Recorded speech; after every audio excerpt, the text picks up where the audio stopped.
occupation regime. Pardzi! Pardzi to the occupation regime. Pardzi! I greet you all with the universal of peace. My name is Isa Wajuddin, and I will be your MC for tonight. Tonight we have Dr. Mads Gilbert, Chief Mandla Mandela, and a host of a distinguished guest. That means you. It is very sad as a future medical doctor that I get to meet Dr. Gilbert under these sad circumstances. We want to acknowledge Salam Media for hosting Dr. Gilbert, and on behalf of the Durban Organizing Committee, PAO, IMA, CSN, SAMNET, and SABDS, we welcome you. Thank you all for coming. We appreciate your support and commitment to the Palestinian people. We cannot start today's event without recognizing the martyrs of Palestine. I'm going to call upon the senior anchor of Salam Media, Inayat Wadi, who will lead us in prayer for the fallen heroes and injured.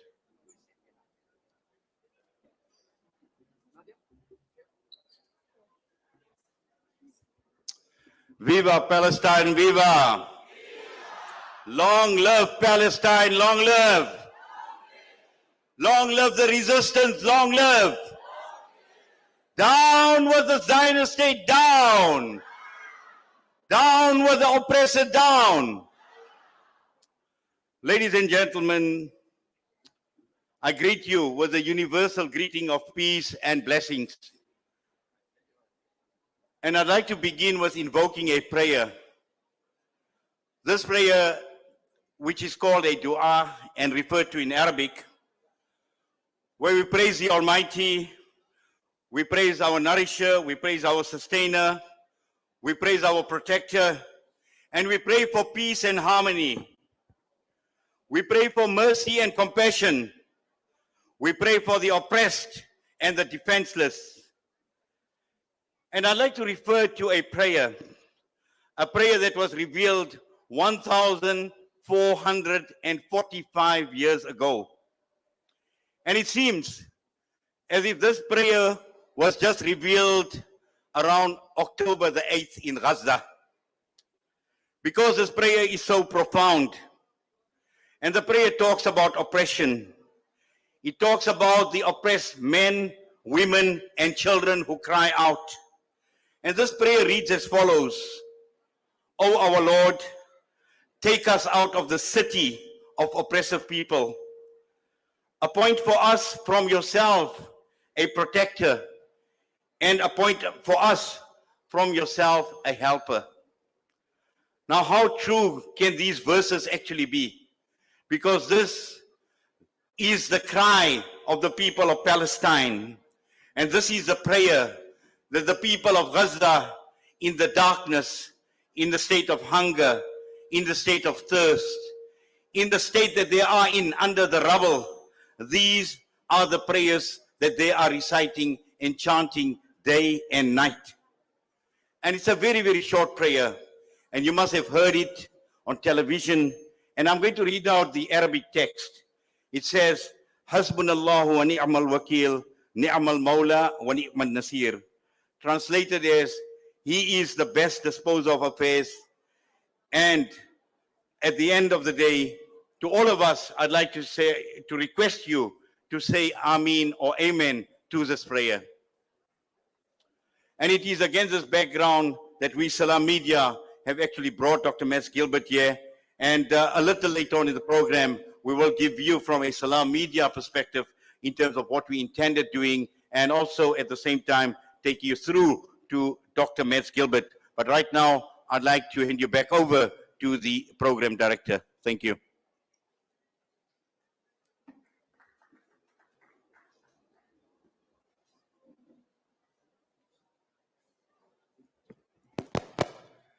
Thank you, Inayat, for that prayer. We say Ameen to all your prayers, and we always remember the Palestinian people in our prayers. Without any further delay, I'm going to call upon the Honorable former Minister of Health, Dr. Zweli Mkhize, to address us. Doctor, please take the stage.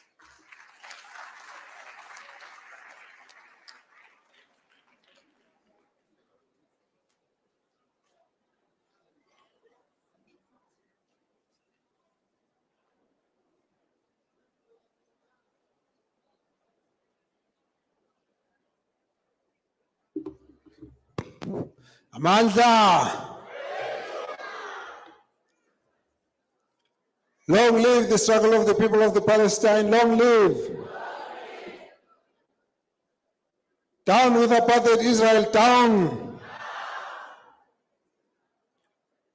Program Director, Dr. Max Gilbert, our guest, and the organizers, our members of parliament present, Honorable Mandla Mandela and your dear wife, my comrade Sheikh Imam from the NFP, my colleague from the National Executive Committee of the ANC, Comrade Fawzia Peer, the leaders of various community organizations who are here. Thank you very much for this invitation this evening. We are here to welcome Dr. Max Gilbert. We have followed your work, sir, and we have been very impressed with the fact that you have moved all the way to concentrate on an issue that should be pricking everybody's conscience in this world: the suffering of the people of the Palestine. President Nelson Mandela used to say, the freedom of the South African people is not complete until the people of the Palestine are free. As members of the ANC and as members of the struggle against apartheid,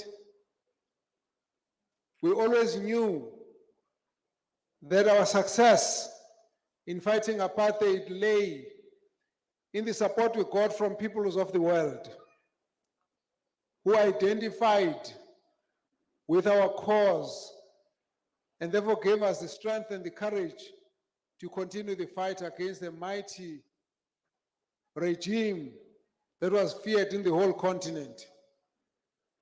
It is important for us today to say, no can tolerate the brutality that we are observing in the Palestine, in particular the bombardment of Gaza. It is unacceptable, and we condemn the Israeli Defense Force for the brutality with which they've destroyed lives in hospitals, in residential areas, in the Gaza area. We condemn the balkanization, the creation of the apartheid wall to separate the people of the Palestine.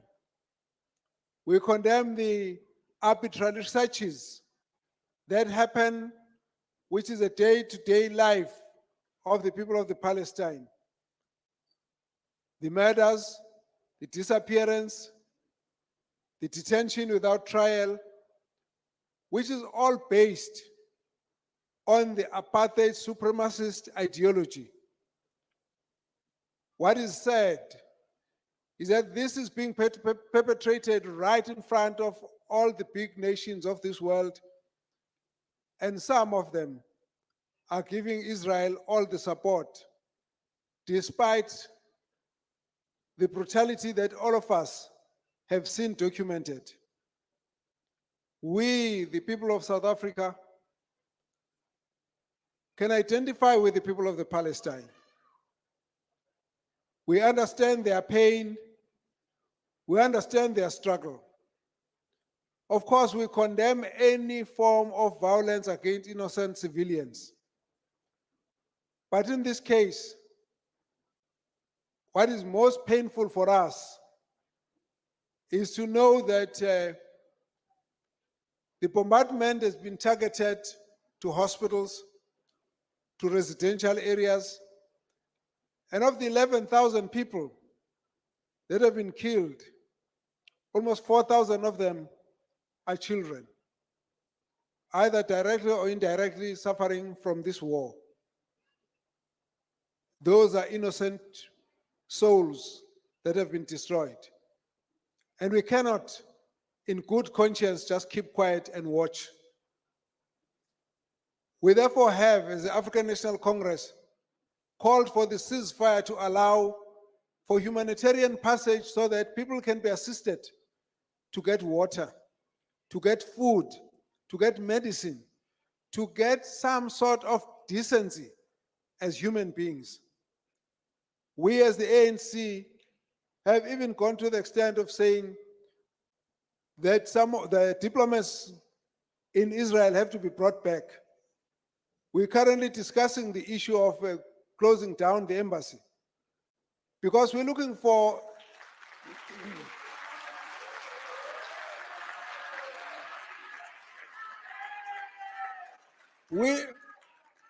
we are looking for something that's going to show our disgust at the level of brutality that we see America supporting, where we see the European Union countries supporting, and we know it's an unjust war of unequal might.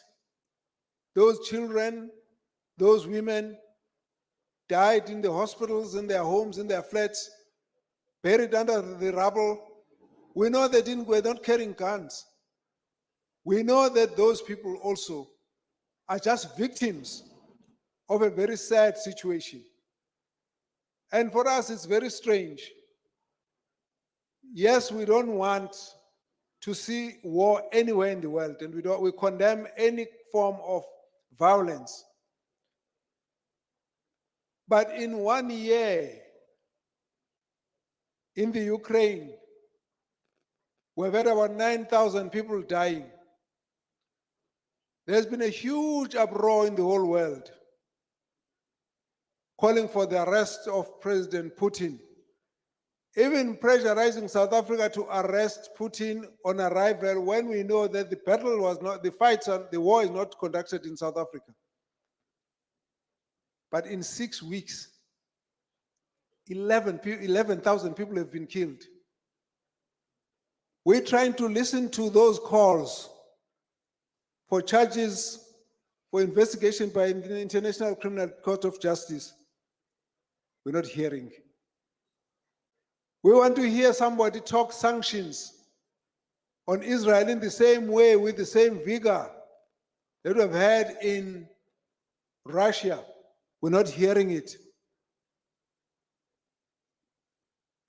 Why would someone who has been responsible for publicly stating that they will continue to bombard and kill innocent people would be spared from this wrath of the world's condemnation? And therefore, when we meet here today, I want to say to you, we must take courage from the fact that people stood up with us many, many thousands of kilometers away across the seas. And the mere statement of saying that we are with you gave us enough courage to continue the fight. And in this case, we understand what arbitrary searcher means, where you just get stopped by virtue of your racial or nationality, the racial classification. You are seen as guilty already before you do anything wrong. You get subjected to searches, you get subjected to arrest. We are saying that must come to an end. There must be peace, there must be a ceasefire in the area of Gaza. And so as the people of South Africa, we are standing in solidarity with the people of the Palestine. And we want to welcome you, sir. And we all look forward to the insights that come from you and all your experience. But we want the people of the Palestine to be assured of the support that we always had during those days of President Yasser Arafat and President Nelson Mandela. The people of South Africa stand with the people of the Palestine. Amandla! Phansi apartheid Israel, phansi! Down with the balkanization of Palestine, down! Down with the murders and the war in the Palestine, down! Thank you.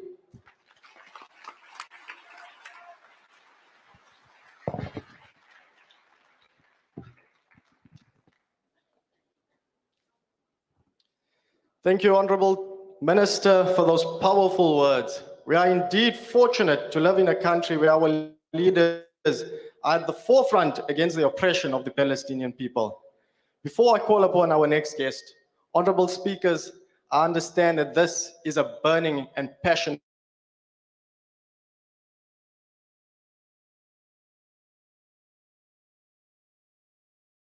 Suleiman, who is the national chairperson of the Islamic Medical Association. Dr. Faisal.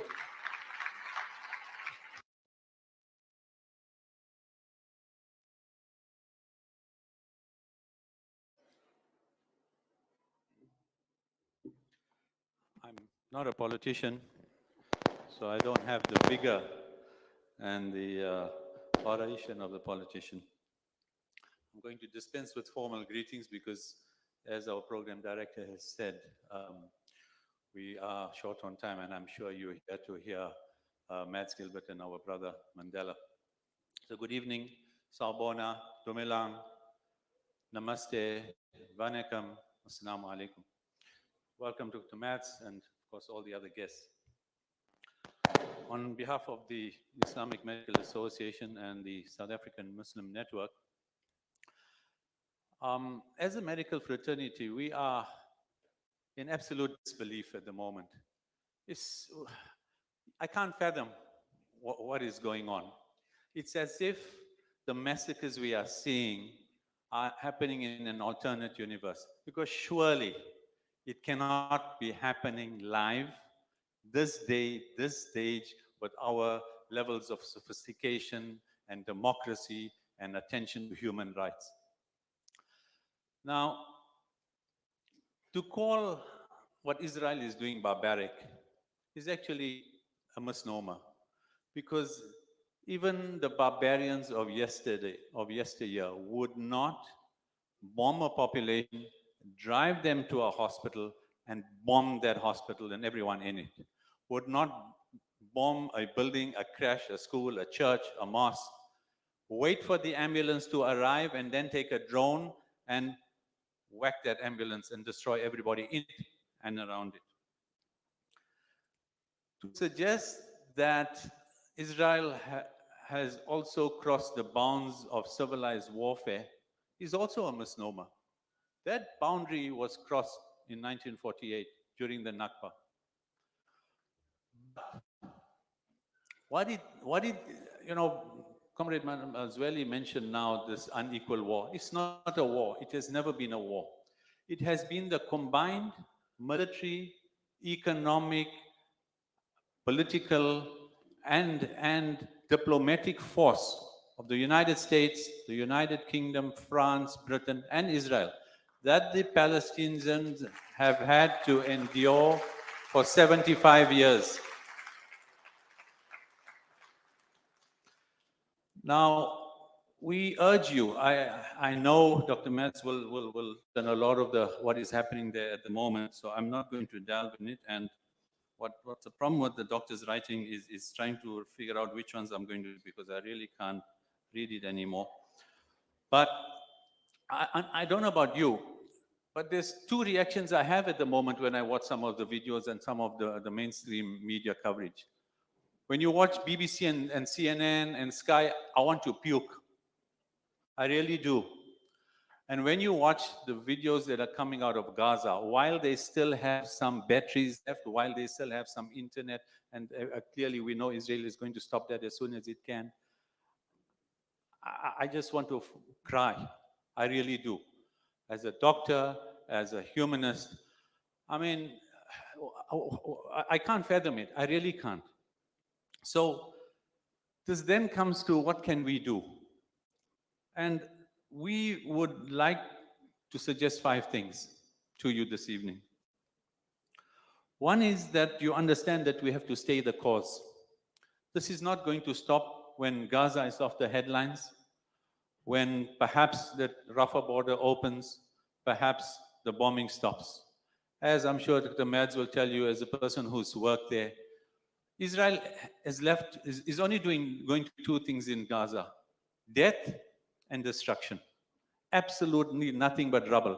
Even after the tanks move in, they have a bulldozer to make sure that the roads are destroyed.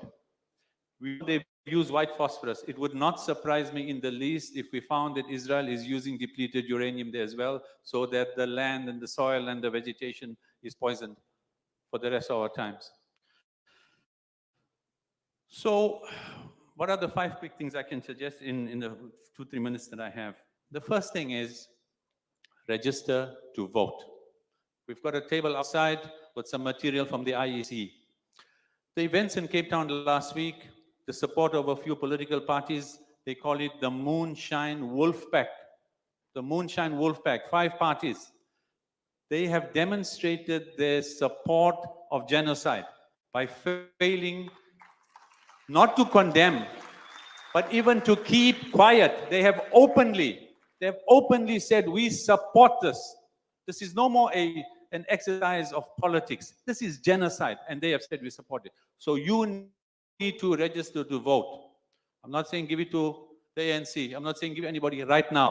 I'm saying first get that registration in your hand. The second thing is taken to social media. Now, there are 3 narratives, perhaps 4. One of them, I think Dr. Kize sort of mentioned. The one is the anti-Semitic narrative. The second is the victimhood narrative. The third is the Palestinian terrorist narrative. And the fourth is that this is an equal struggle, that they have, this myth, land for a people without land. Those 4 things you need to take to social media to help us debunk.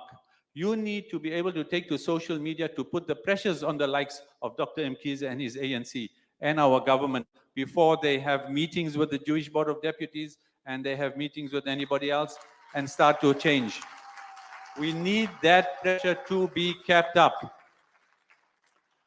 And of course, we speak about the mainstream media. They're not going to come to our assistance. Forget about it. Forget about the fact that the United States and any of those countries are going to come to us. We have Arab Zionists now. You and I, staying the course, are going to be able to make a difference. The narrative in the public sphere, Israel image, that it spends so much money creating and developing, has to change in the public eye. Boycotts. We need discipline and we need sustainability in few of the products that we need to choose strategically and boycott. Make an example of 1 or 2 companies. You cannot buy 50 items and sustain it and expect you're going to make a difference. Clover, South Africa, is a wholly owned Israeli company. The drug company Tiva is a wholly owned Israeli company. Start 2. You can't sustain the others. 2 are not difficult. We'll give you the alternatives as a medical profession. Help to change the narrative, please do. Not in your personal WhatsApp groups and your friends and your sports WhatsApp groups, on the mainstream media. Finally, pray, demonstrate. Dr. Mkhize spoke about how we took strength from the anti-apartheid demonstrations in the 70s and the 80s. The Palestinians need to see you demonstrate that support outside, inside, on social media, on the streets, and have discipline. There's a long road ahead here. This is not going to be an easy task. And of course, finally, and I'm sure we'll speak to it later on,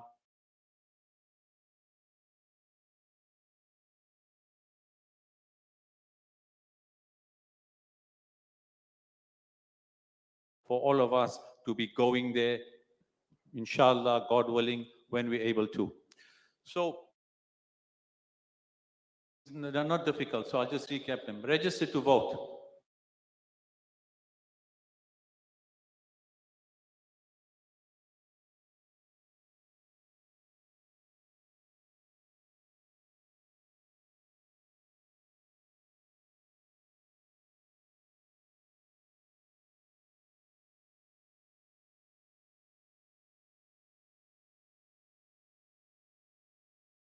To associate this money in this country, to collect money, to remit money to Palestine, you'll have the same problems you've seen in Europe, United States. Designated a terrorist organization, you cannot send funds to them. It's incumbent on you to make sure that a Zionist and a controlled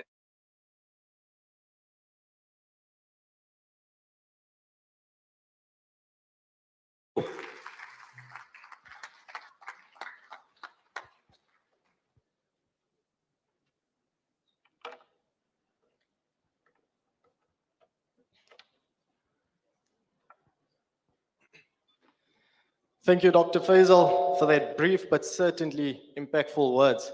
Ladies and gentlemen, for those standing at the back, there are still seats available. Our volunteers will assist you if you need a seat. Our next speaker needs no introduction. He continues to honor his grandfather's legacy. We remember the iconic statement of Mr. Nelson Mandela: "Our freedom is not complete without the freedom of the Palestinians." Without any further delay, comrades, honorable guests, ladies and gentlemen, please help me welcome Chief Mandla Mandela.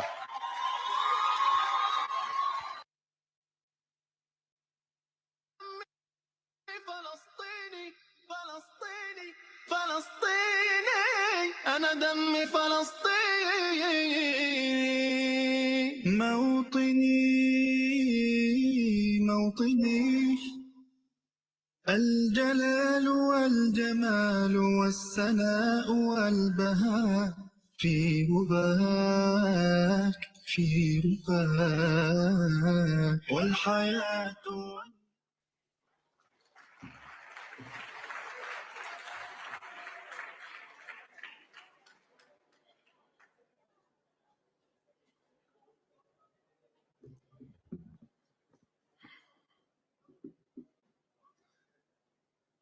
It's kind of quiet here this evening. So let's see if we can warm up this place. Free, free Palestine! Free, free Palestine! No, comrades. I know Durbanites can do better than this. We want you, our comrades in Gaza, our brothers and sisters, to hear you. Free, free Palestine! Free, free Palestine! From the river to the sea! From the river to the sea! Palestine will be free! Palestine will be free! Maibuye! Palestine! Maibuye! Maibuye! Viva Hamas, viva! Viva Hamas, viva! Viva the Palestinian resistance, viva! Viva the Palestinian resistance, viva! Viva Palestinian resistance, viva! Amanza! Away to! Thank you, comrades. That's how I know Durban to be.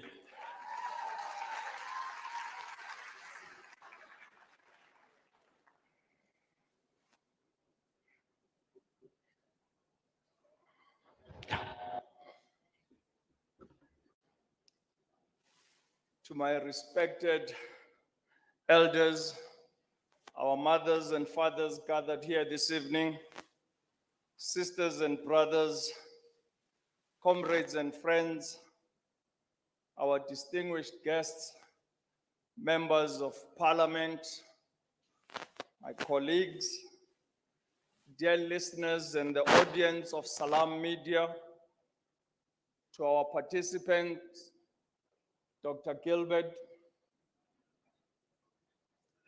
all our stall holders that have kept us going since the start of this afternoon, and all that are gathered here this evening. Assalamu alaikum wa rahmatullahi wa barakatuh. And may the peace and blessings of God Almighty be with you all. I want to take this opportunity to thank all of you who have made effort to participate in these fundraising activities with the foodstuff and all that has been sold here in order for us to be able to raise funds.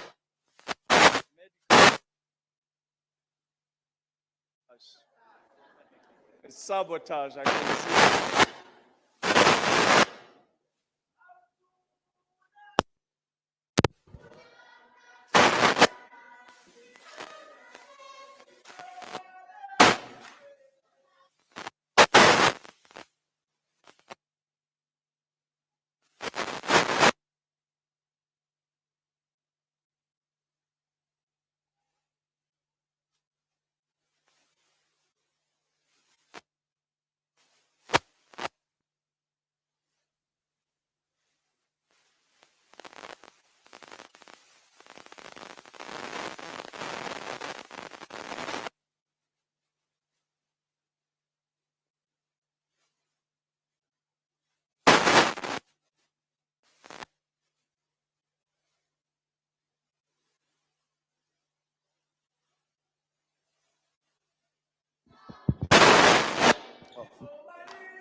Amandla. Thank you, comrades. We are here to ensure, comrades and friends, that this evening and the days to come, while Dr. Gilbert is on tour in South Africa, we are able to raise funds for the Gaza medical care in collaboration with Salam Media. I also want to take this opportunity to express my appreciation to the Caring Sisters Network, the Islamic Medical Association, Beitul Nur, the North Beach Women's Volunteers, and the Indian Cultural Group. Comrades and friends, we live in difficult times in which people struggle to make a difference beyond their personal sphere of influence. You have responded this evening to the plight of our Palestinian brothers and sisters in Gaza and all over occupied Palestine who find themselves cut off from anything and everything. This whilst nearly 6 weeks of war crimes, ethnic cleansing, genocide in Gaza, and the losses are mounting.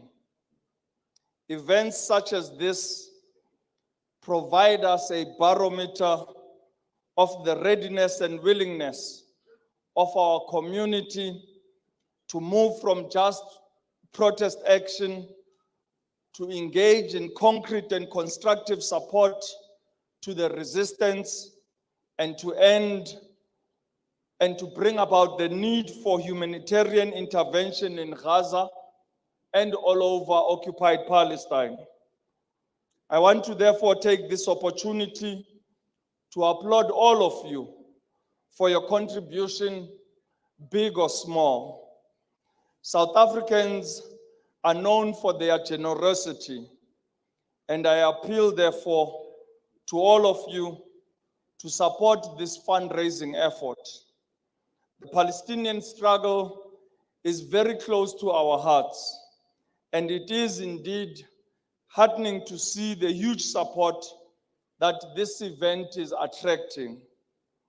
Allow me to use this opportunity to send condolences to South African heroes of Gift of the Givers for their tragic loss of the head of operations in Gaza, Ahmed Abbasi. May Allah accept his martyrdom and grant sab to his family in these difficult times. We send our condolences to all in the healthcare and aid workers, many of whom have donated their time, but in the end paid the ultimate price of sacrificing their lives just to provide aid. We want to acknowledge all those that are tirelessly struggling to keep the Palestinians alive, but they cannot do much more without our help. Comrades, talk is cheap without action, and we have to take drastic measures in their favor. We know that despite the loss of your dear friend and brother, May Sarah, you will, Dr. Gilbert, continue with relief effort in Gaza and continue bringing hope to the people of Gaza and all over occupied Palestine. With each passing day, we continue to support the struggle for a free Palestine, and this event is a practical demonstration of that. Nearly 6 weeks into the war on Gaza, we see that the bombardment and the siege on Gaza proceeds unabated.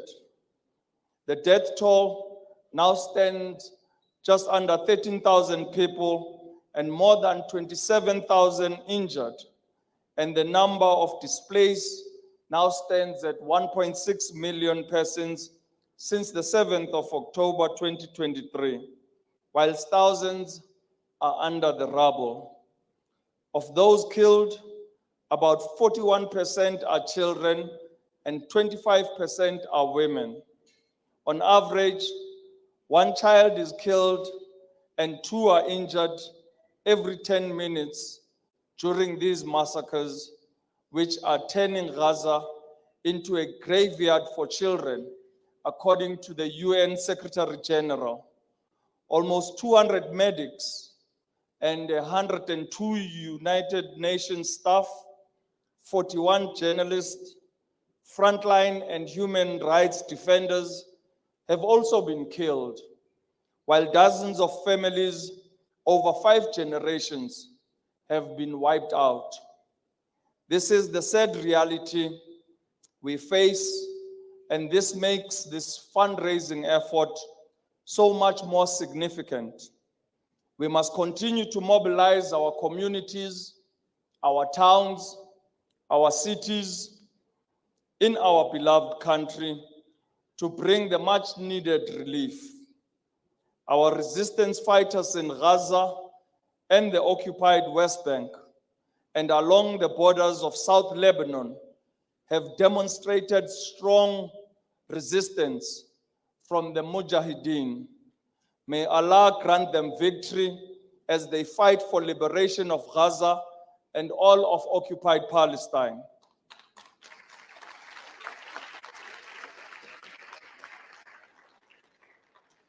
Comrades and friends, yesterday, along with the South African Friends of Palestine and 28 NGOs, we sent a strong message to the government of the Republic of South Africa that it is time for stronger and swift action in the face of the Zionist onslaught. We called on the ANC-led government to immediately expel the apartheid Israeli ambassador.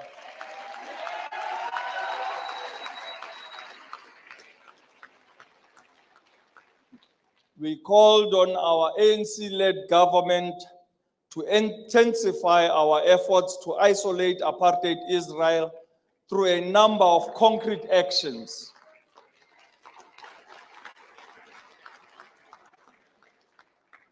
Comrades, our government has to show true commitment in what we seek.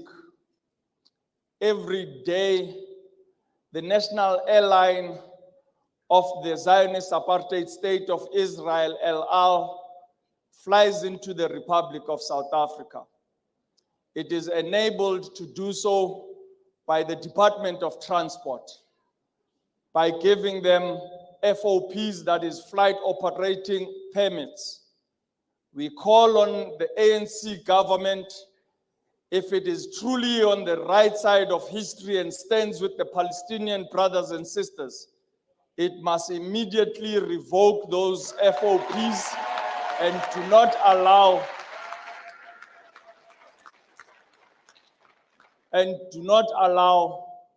the Zionist apartheid state of Israel, airline El Al, into the republic. As I said, talk is cheap.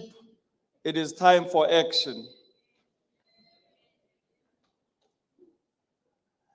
This must include, comrades and friends, the intensifying of the boycott, divestment, and sanctions BDS campaign, so that none of us buys any products from apartheid Israel and its illegal settlements.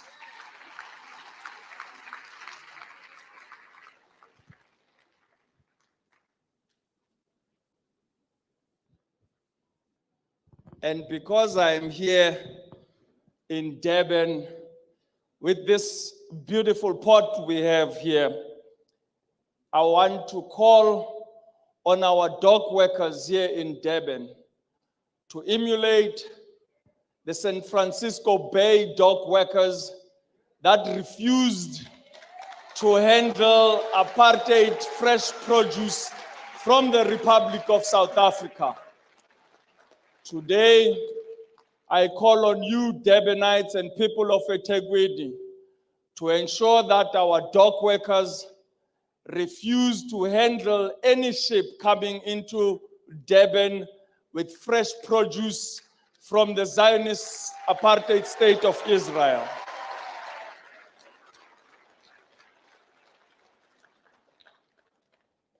Comrades and friends, we also call for the prosecution of all South Africans fighting in the IDF,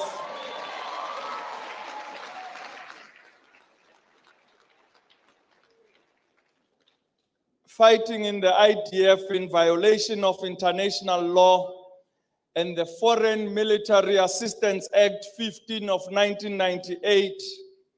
We cannot allow South Africans to kill innocent children and maim so many. It has been appalling to sit and watch South Africans from Cape Town who have schooled at Hesilia School, which has publicly stated that 20% of its graduates go and serve in the IDF. We therefore want to call on the Minister of Basic Education, Angie Motshekga, to look into that school and hold the principal accountable.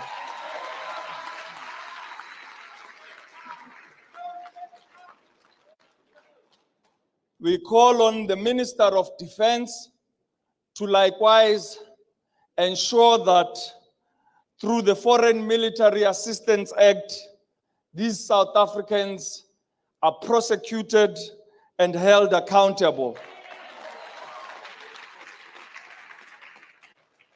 Comrades, it is easy to stand on platforms and say we stand with Gaza and people all over occupied Palestine. But talk is cheap. It is time for action. And we call on our government to act. We call on an immediate embargo on arms sales and cutting all trade, cultural exchange, and sports and other bilateral relations.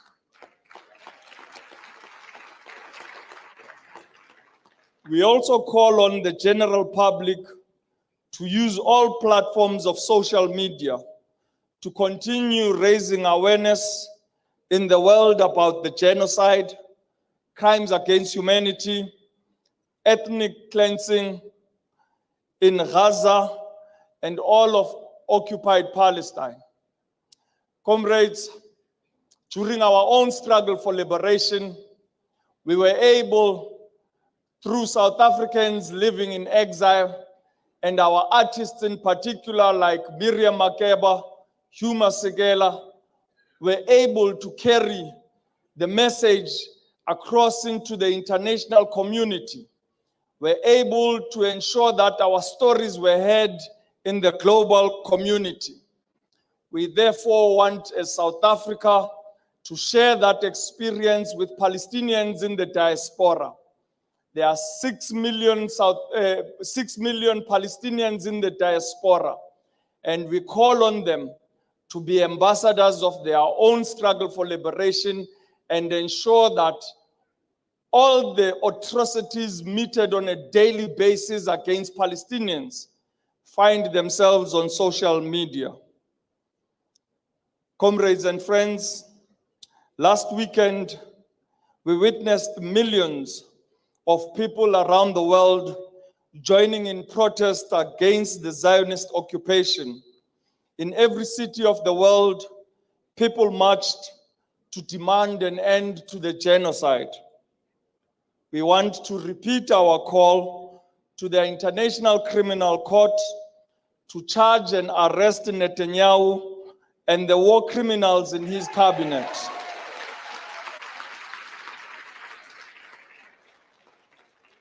They must be held accountable for their actions and face the full might of the law. Their hands are stained with the blood of innocent children.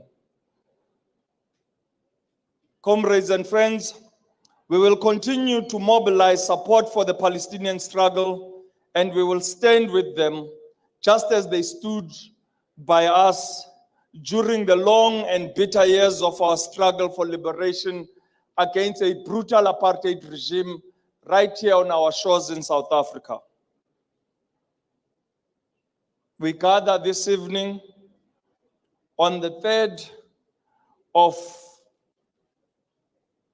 we gather this evening, comrades and friends, to put a notice to all of you here in Durban and eThekwini that on the 3rd to the 5th of December, we will be hosting the 5th Global Convention of Solidarity with Palestine, which is entitled Nelson Mandela and Palestine, Confronting Racism Till Liberation.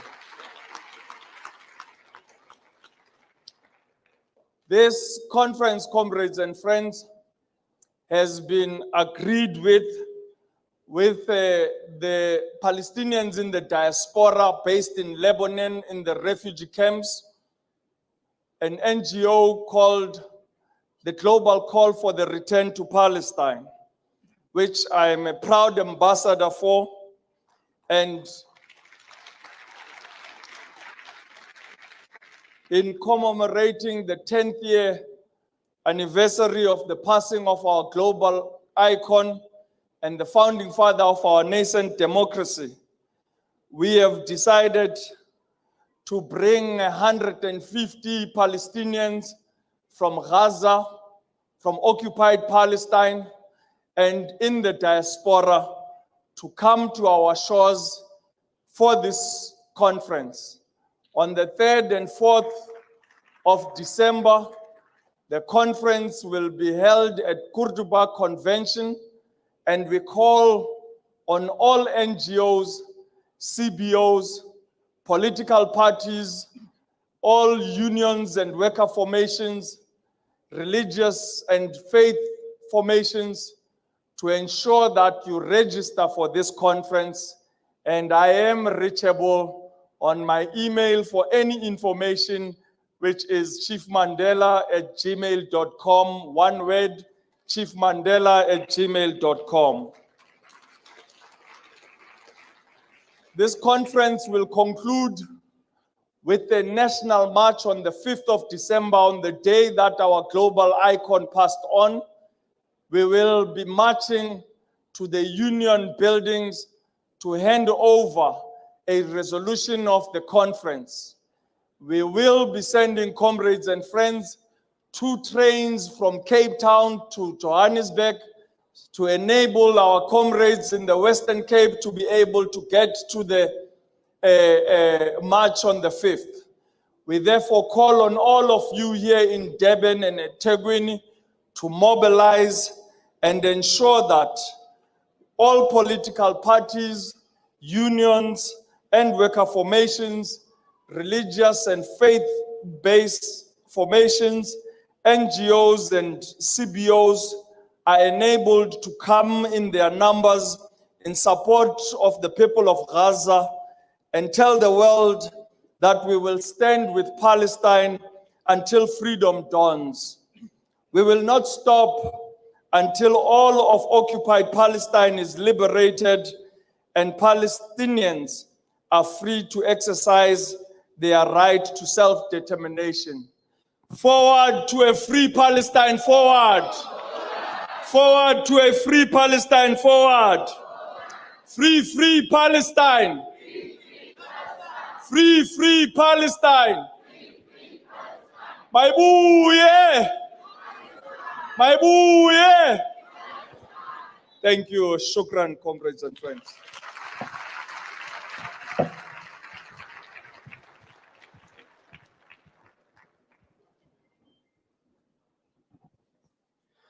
Amandla!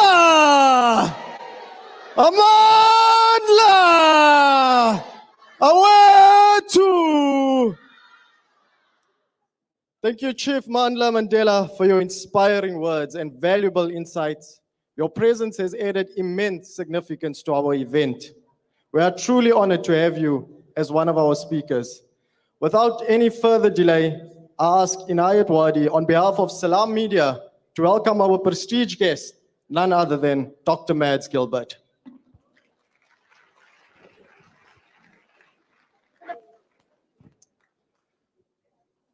Thank you once again to our honorable program director.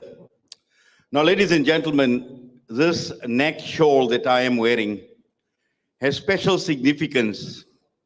On the one side, it has the flag of Palestine, and on the other side, it says Free Gaza, and it has the flag of South Africa. And this tells us how closely the Palestinian struggle is linked to the South African struggle. In fact, when we talk to Palestinians, they look up at South Africa, one country that they have great hopes as far as a struggle for freedom and liberation grows.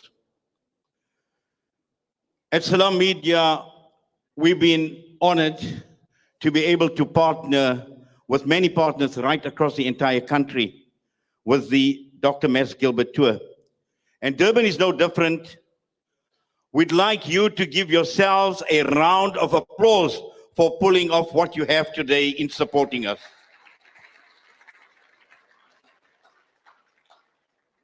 We also want to thank all the various organizations, SAMNET, People Against Oppression, Caring Sisters Network, the Islamic Medical Association, and NMJ. And you have been very supportive of Salam Media over the years. A few months ago, we had the honor of archaeologists out of Jerusalem, Al-Quds, Dr. Abir Zayad, here in Durban. And this is now the second event of the year that we are bringing to you, courtesy of Salam Media and our partners to Durban. But just looking at Salam Media, it's a very small online audio visual media house. If we have 20 people, it's a lot. But one thing we must say is we have a young, diverse, committed, dedicated team who were given 5 days to actually pull the entire event together right across the country. 5 cities.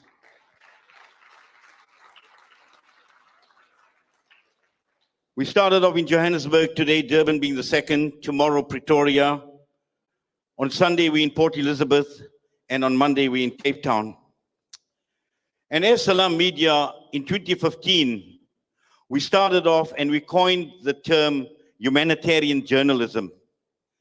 And this is exactly what we intended to do, to promote honest, ethical, independent journalism. And we remind you tonight, ladies and gentlemen, and to everybody else that is listening to this broadcast, to the global community as well, that Salam Media has made a commitment to stand up, to speak up, and not to remain silent in the face of this unspeakable brutality, and to condemn in the strongest terms the carnage, the genocide that is unfolding. And this is the reason why we have brought Dr. Mads Gilbert to South Africa, to reinforce and to remind us of our responsibility, and also at the same time bringing a first-hand account of the stark reality of this dark chapter in human history. And with the way this carnage that is evolving in Gaza, the reality on the ground is increasingly painting a bleaker picture day by day. And if we think we have seen the worst, we shudder at the very thought of what might still come. And many are already predicting that this is going to be very, very fierce. Many are witnessing the atrocities and violations, and in gearing up ourselves for this upcoming phase of this genocide, we have a huge responsibility as activists, as governments, as civil societies, as humanitarians. And all of us need to embrace this cause of Palestine, not only looking at the people of Palestine as a nation, but Palestine is a cause. Palestine is a cause for the rest of the world, a cause for humanity, and that we must embrace.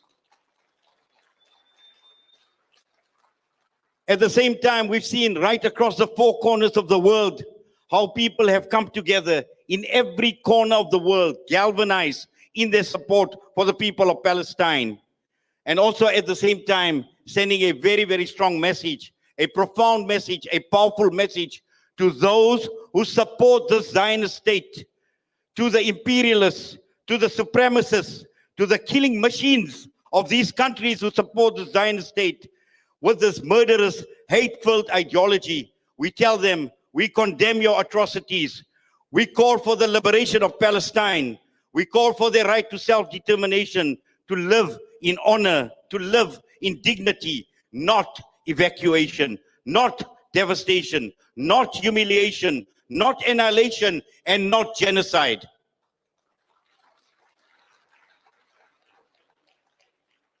And with these words, ladies and gentlemen, it gives me absolute pleasure to call on stage and to introduce to you Dr. Mads Gilbert, a physician and a professor at the Arctic University in Norway, specializing in emergency medicine.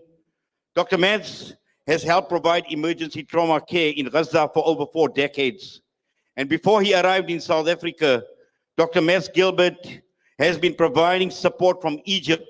He is awaiting entry into the besieged territory. He has been working in Palestine in healthcare since 1981. He's been around during past major bombardments, 2006, 2009, 2012, and 2014. And he travels to Gaza annually to teach, to treat, to research, and participate actively to improve Gaza's healthcare alongside his Palestinian colleagues. So, ladies and gentlemen, put your hands together for Dr. Mads Gilbert.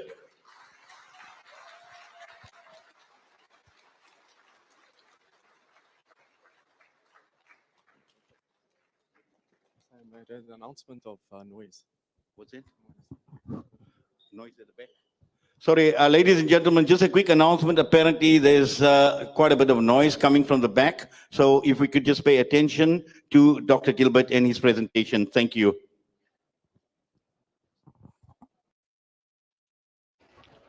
Salam alaikum, everyone. It's fantastic to be in Durban. I did not want to be here at all because I want to be in Gaza and not in Durban.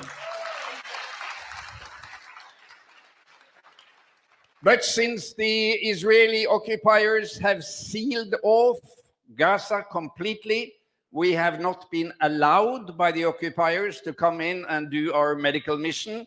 But we will not give up. We will stay in Africa. We will stay in Cairo until we get into Gaza to join forces with our brothers and sisters in Gaza to treat in solidarity with them, the wounded and the people needing help. And that's our little contribution to the fight for a free Palestine. I make it a little dark because I want you to watch the pictures and not me. I am not important. What is important is the message. This is my T-shirt, the back of my T-shirts that I've been carrying this for the last 2 years. I bought it in beautiful Al-Quds, and those of you who know Arabic knows that it says Kuluna Gaza. And Kuluna Gaza means in Arabic that we are all Gaza. Kuluna Gaza, can you all say that? Kuluna Gaza? Oh, that's bad. Kuluna Gaza. Tamam, very good. I will be talking about the situation in Gaza. Let me just see that this is working.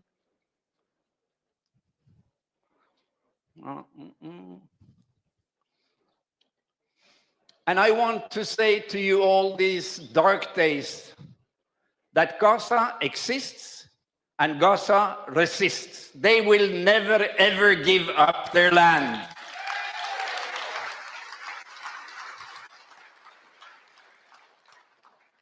I got a beautiful black hoodie in Amman when I was there last week to participate in some demonstrations. It was made by a young Palestinian medical student in Amman. And on the front page, on the front of the hoodie, was Darwish's beautiful poem, "As long as the Satar and the olive stay, we will stay in Palestine." This picture, obviously, from the Great March of Return, when they were doing the peaceful demonstration, and they were beaten, they were shot, they were killed, and they were shot in the legs and in the arms. Gaza will not give up, and we will not give up our solidarity, even in the middle of all this hardship and all these attacks that we have been hearing about. The Palestinian people in Gaza are being bombed, killed, wounded, chased, thirsted, bled to death, and scared to death, all the children. They will not yield. And what you see in this picture is from Shifa Hospital, obviously, where they are finding solutions to the most impossible situations.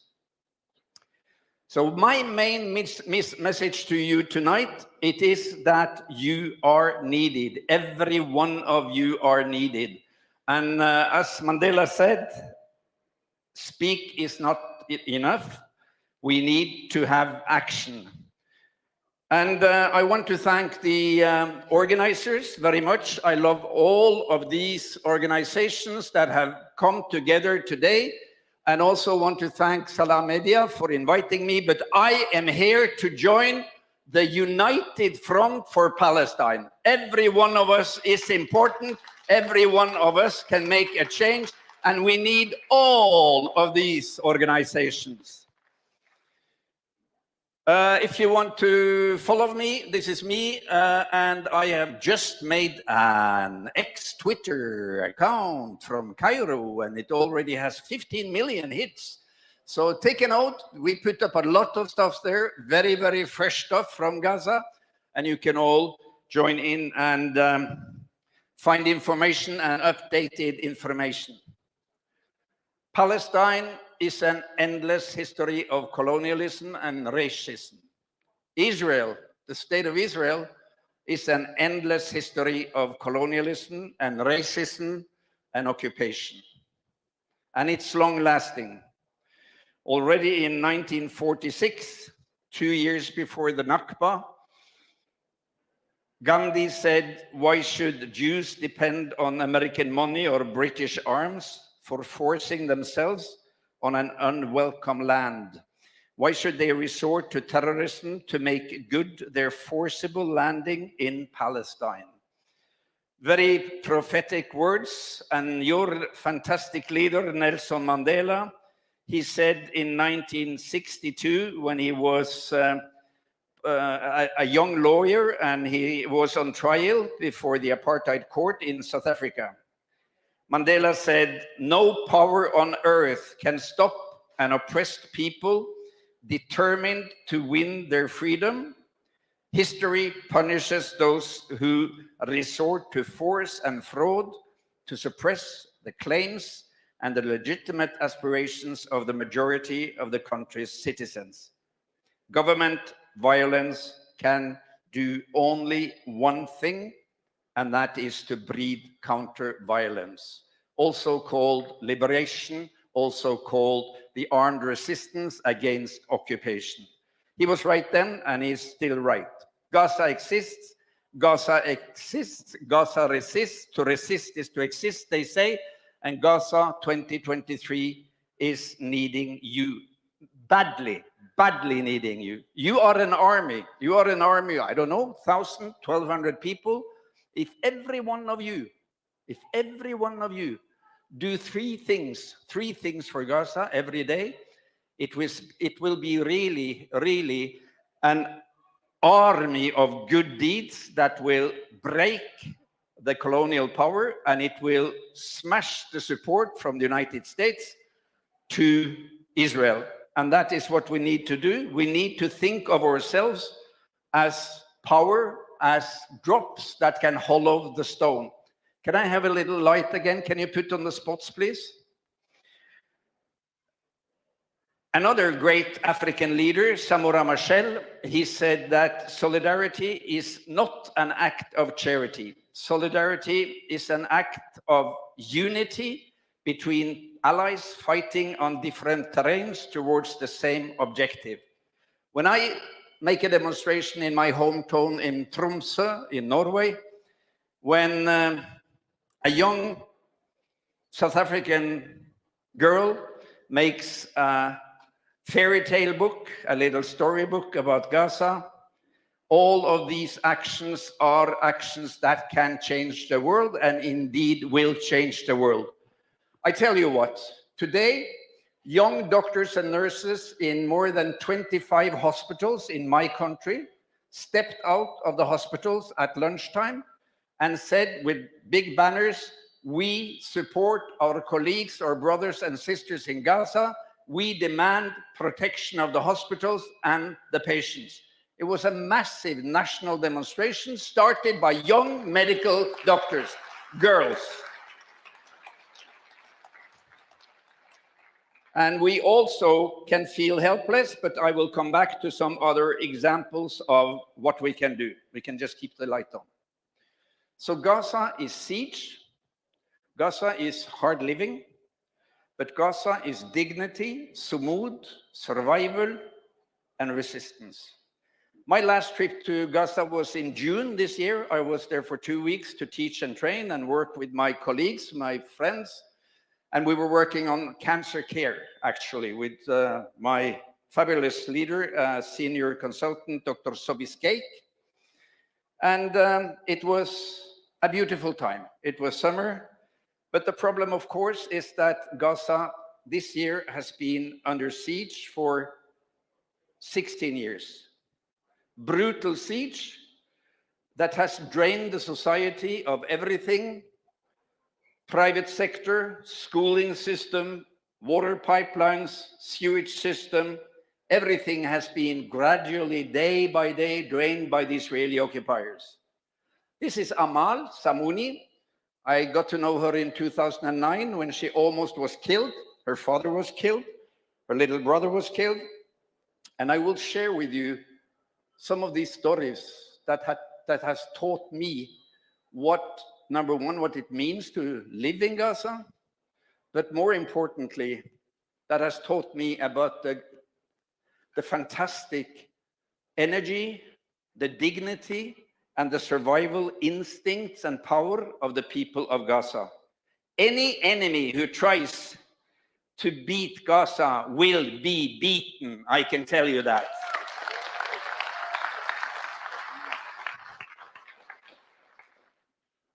So this is Gaza, just a little geography time now. Down here is Rafah. And this one is an interesting point, Karem Shalom, which is the Israeli point of entry for all the trucks to Gaza. Up here is Erez, or was Erez, that was the entry from Israel. So basically, you only had 2 entries and exits to Gaza. The rest completely sealed off from the air, from the ground, and from the sea by the Israeli occupation army. Completely sealed off. I have to apply every 6 months to be allowed to go to Gaza and do medical work. And who do I have to ask? Palestinian authorities? No, I have to ask the occupiers. The occupiers decide if I am allowed to go in or not. I have to behave. But I get my permission, so down here, Rafah there, Khmer Shalom here, and up here is Erez. Down here on the Mediterranean coast is El Arish, an Egyptian coastal city, where all the trucks that are supposed to run freely into Gaza with all the relief, they are standing there waiting to have permission from the occupiers to get in. And then they are letting in a few trucks per day. Because of the siege, Gaza was dependent on an average of 400 truckloads per day before this happened to survive. Because of the siege, you know, there is so much you need. So 400 trucks per day. And now, after the 5 weeks of bombing, they're letting in 10 to 20 trucks per day. What is that? That is slowly killing people from lack of food, lack of medicine, lack of drinking water, lack of everything you need. And all the trucks that are waiting down here in El Arish, before they can go to Rafah and go into Gaza, they have to go all the way over here to Khmer Shalom, where the Israeli soldiers are going through every box, every single box of relief from good people. And they take out what they don't want the Palestinians to have. They pick it out. And I'm going to make a point. I'm not a very angry man, but I'm extremely angry these days because of this sadistic way of treating the people in Gaza. I mean, they've been controlling them for, you know, all the time since the occupation, and for the last 16 years, there's been a very strict siege. But now it's gone one step further. They have completed the blockade. And down here, they are actually going through all the boxes. And you know what they take out? I don't know the full list, but I know from a very, very high-ranking source, they take out all the anesthetic drugs. All the anesthetic drugs that the Gaza so badly need. And I'd like to make one important comment tonight, my friends. No doctor in Gaza is performing major surgery without anesthesia on the patients. My colleagues in Gaza, they hold a very high standard. They don't do cesarean sections or thoracotomies or open the abdomen without general anesthesia. But they lack anesthetic drugs. They lack local anesthesia. So you may have to do some wound cleaning and some small stitching and some fracture treatment without the local anesthetic that you wanted. But the general anesthesia, they try to preserve it for the big cases. But this little story about how they, number one, do not allow sufficient truckloads in with relief, and number two, take out what the Palestinians are not allowed to have. So if your beautiful daughter has a big shrapnel wound, the doctors in Al-Aqsa Hospital will have to clean that wound without local anesthetics. Because the occupiers want the people of Gaza not only to control them, but they want them to suffer as much as possible. And I think that gives me such a bad feeling that I can almost die. And I feel some mornings that I can't get out of bed because I'm so scared about the WhatsApp messages that are waiting for me from Gaza about how the situation is. But we have to get out of bed and we have to continue our support. So a merciless siege for 16 years before this last attack. So the society, the human society of Gaza, with 2.2 million beautiful people, had been squeezed to the utter end of survival. 50% poverty, 70% unemployment among the young ones, 92% of the water unfit for human consumption, lack of everything. Private sector not working at all because they don't have the stuff. But then you meet these.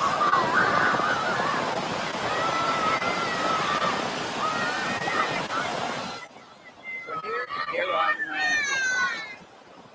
I'm taking a walk along the shores of Gaza, and I meet these children. This is in June. No, it's September last year.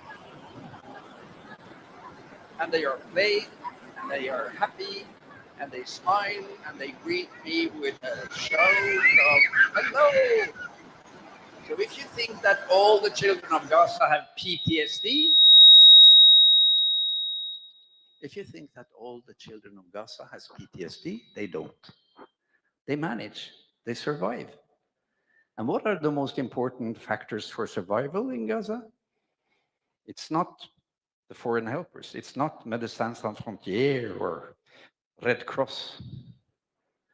It's the family, the extended family. It's the faith, Islam or Christianity. It is the big, the all-inclusive project of a free Palestine. And it is solidarity from others.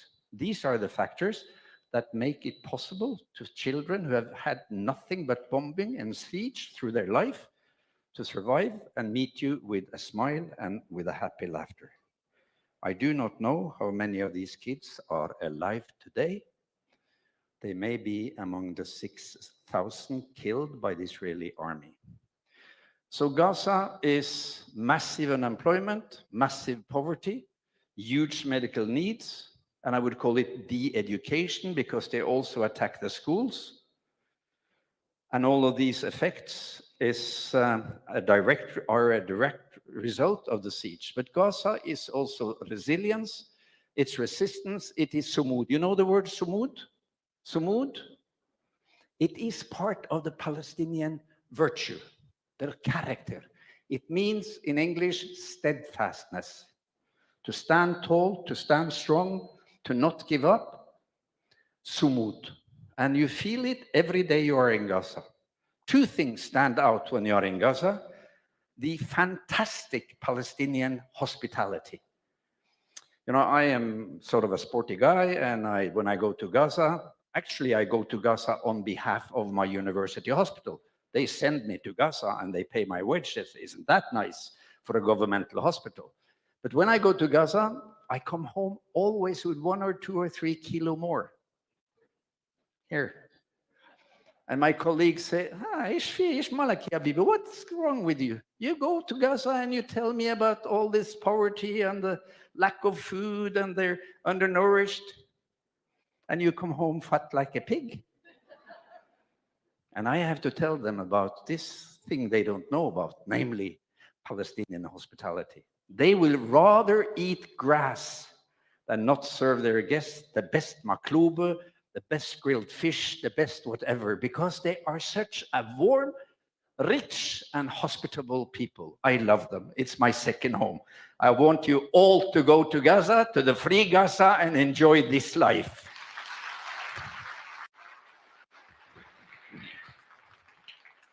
So a little bit later, I'm gonna talk for about 4 hours. Is that okay? That's fine? Tamam? Okay, this is Amal and Abdullah. They are twins, and there are some of the many children that I have met and been happy to take part in the treatment of. They were nearly killed in 2009. Now they're growing up, and I want to take you through their life a little bit later and show you how it is possible to survive, even under these hardships. Because every psychologist in the West would say, oh my God, they must have PTSD 100%. We need to send 14 jet planes with psychologists to Gaza. That's what they need. They need psychology, treatment. No, they don't need that. They need freedom from colonialism. They need freedom from occupation. They need freedom from bombing. And they need freedom from the Israeli brutality. So they have survived. They have not had anything but siege, bombing, death in their lives. They greet me with a smile. Amal gets a little troll from Norway. And Abdullah says, I have pain in the ass, Dr. Mats. I can't do my homework. I have so much pain in the ass. Can you help me? And I say, of course, Habibi, I'm going to help you. And Amal says, I still have headache, I still have nosebleed, and I still bleed from the ear. You must look at me. I'll come back to that. So these are two faces. No.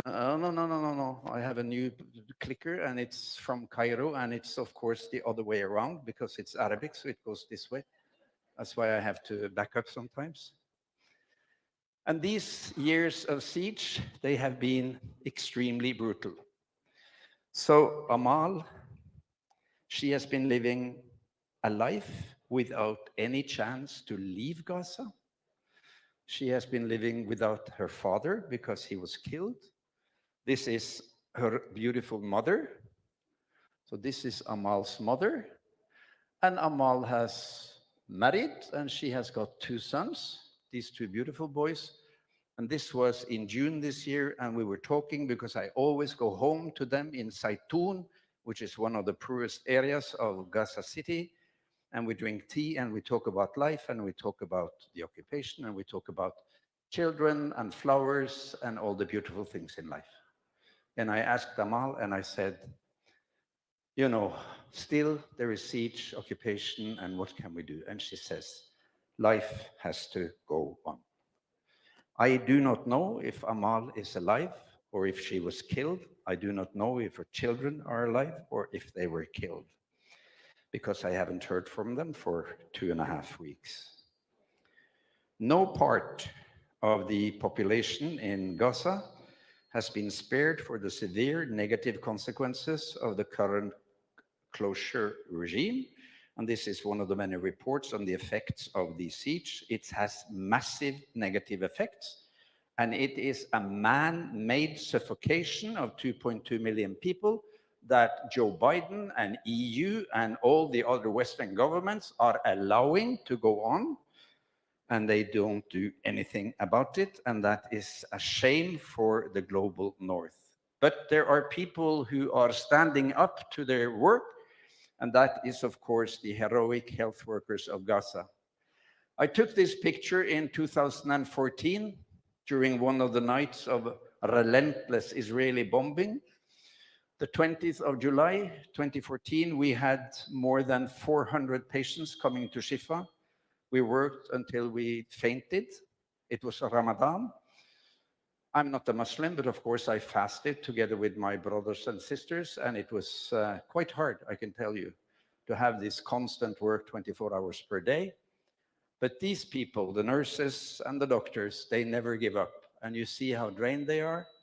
How he tries to smile. He's my smiling friend. He's an orthopedic surgeon. He's an anesthetist, and they are my heroes. And they never give in, they never give up, they never leave their patients and their people. And we heard their voices now during these 5 weeks when they have been threatened by the Israeli commanders, the generals who have called their hospitals and said, leave the hospital, take the patients out, leave because we are going to bomb you. What do these people do? They say, no, we stand with our patients, we stand with our people, you cannot threaten us. And I think they deserve a big applause.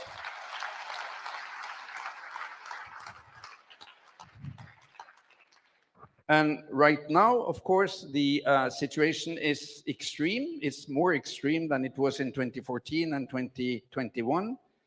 There are patients everywhere, and there are almost unbearable conditions. I'll show you a few videos from Shifa, filmed by my respected friend and leader, Dr. Youssef Aburish. He's the Deputy Minister of Health. He's a formidable doctor. He's a pediatrician, and he is the leader of the healthcare system in Gaza, and has been that for about 10 years. So his leadership is executed in Gaza. He works clinically in Shifa. He's been there for the last 3 weeks. And I don't want to say it, but I have not heard from him for the last 32 hours, and I do not know if he is alive. He might have been killed by the Israeli forces when they entered into Shifa yesterday. He walks with his patients. Again, it's shameful to have such situation in a hospital while we are talking about 2023.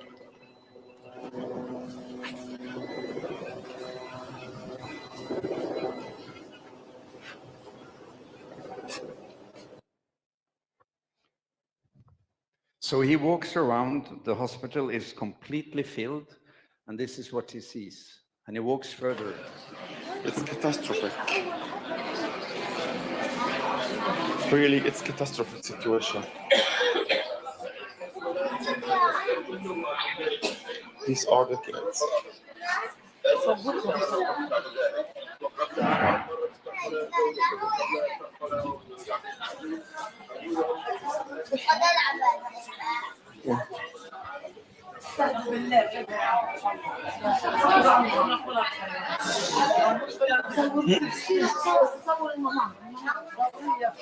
على الأب مش هصور الممر. And you can, this is the staff who are working while there is no electricity. They are doing their best, but unfortunately they are unable to do anything while this department is full of displaced people, and they are trying with a very difficult situation, trying to reach the difficult rooms where a lot of cases are inside, and you can see what is going on the ground. Shifa Hospital welcomed 50,000 internally displaced refugees into the hospital. And that's what we see here. Families, women, children, all over, in every corridor, in every stairway, in every waiting room, the whole hospital. And I'm not going to show you pictures like I did last time in 2014 of horrible injuries, because I don't think you need that, because you can see that on the social media.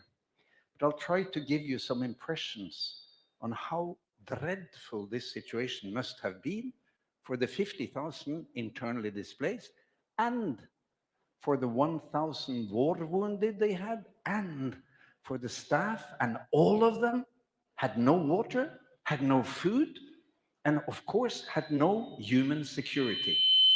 And as they were trying to treat and to protect the refugees, these constant threats of bombing came closer and closer.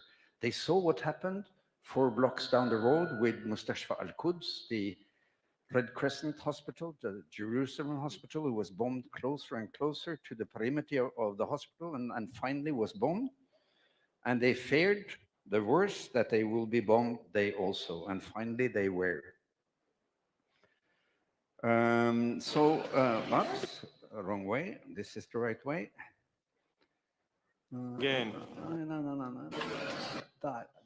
So attacking healthcare, to attack schools, to attack universities, to attack the Palestinian people is part of the colonial plot. It's part of the daily activities of the occupying power, Israel, and they are doing it in a more and more brutal and inhuman way, to put it in a very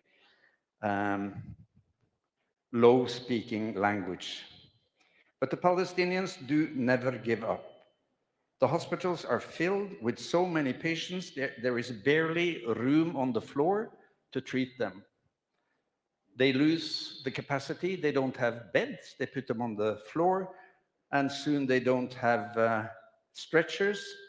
But the healthcare workers in Gaza, they are world champions in improvising and finding solutions. I have learned more from my colleagues in Gaza than I learned in medical school in Norway, and that I've learned through the 50 years that I've been doctor this year.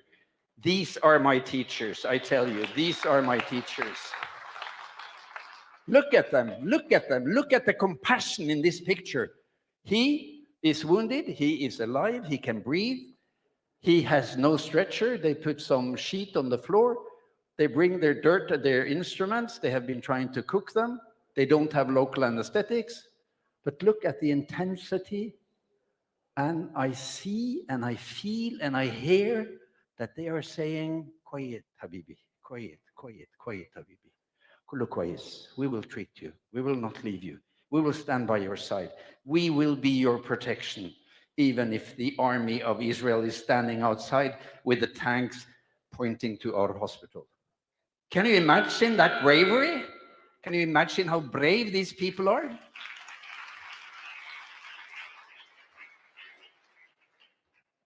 And they do it with total concentration, go all in. And these doctors and nurses, they know that their family can be killed the next hour. They all have an earpiece to a local FM radio because they listen to the reporting of where the bombs are falling. So they can be prepared if their neighborhood is bombed, so they can be prepared to receive their own family as patients, inshallah, or as martyrs. So there has been an endless, repetitious bombing of Gaza since 2006. Approximately every fourth year. I took this picture during a bombing campaign in 2019. And this is what the operating room looks like. Here we had one war injured who had a bilateral, both legs amputated and shrapnels to the abdomen. Took us 3 hours to save his life. And this is what it looks like, one patient. Now imagine that you have 28,000 wounded, which is the number till now, and you are going to give maybe 2,000 of them life-saving surgery. This is how it looks, and the most important person to make this operating room work, it's the janitor. It's not the surgeon, it's not the nurse, it is the cleaner, who are just as brave as the others. The intensity, and don't forget that these charming occupiers, Israel, they have turned off the electricity, so there is no air conditioning. There's barely some light from the generators. They have turned off the fuel supply, so they have to ration all the energy they have. All the generators have to be running on low speed only to allow electricity to some functions. The heat is immense, the stench is very strong, and of course the images of the amputations, this is what it looks like. This is a man-made destruction of the human body. And this is what the Israelis are experts on. It is to make amputations. During the long march of return, we have studied it, and we have studied and published the results. You know, there were 100 snipers all along the fence, Israeli snipers, hidden in tents, camouflage tents, and they were shooting. And what were they doing? Were they shooting to kill? No. They were shooting to the knees, to the ankles, and to the elbows of the young boys, throwing stones and protesting the occupation, to invalidate them, to make them handicapped, to shoot and destroy their extremities in order to tell them the story that if you oppose our occupation, we will damage you. This was a young man, and he lost one of his legs. But they don't give up. And I show this picture. Please take a note. I don't show many pictures of myself because I am not an important person. I show you this picture because these people, Dr. Sarah Al-Saka, she's the first female surgeon who got her specialization 2 weeks ago from the United Kingdom. The first woman surgeon in Palestine,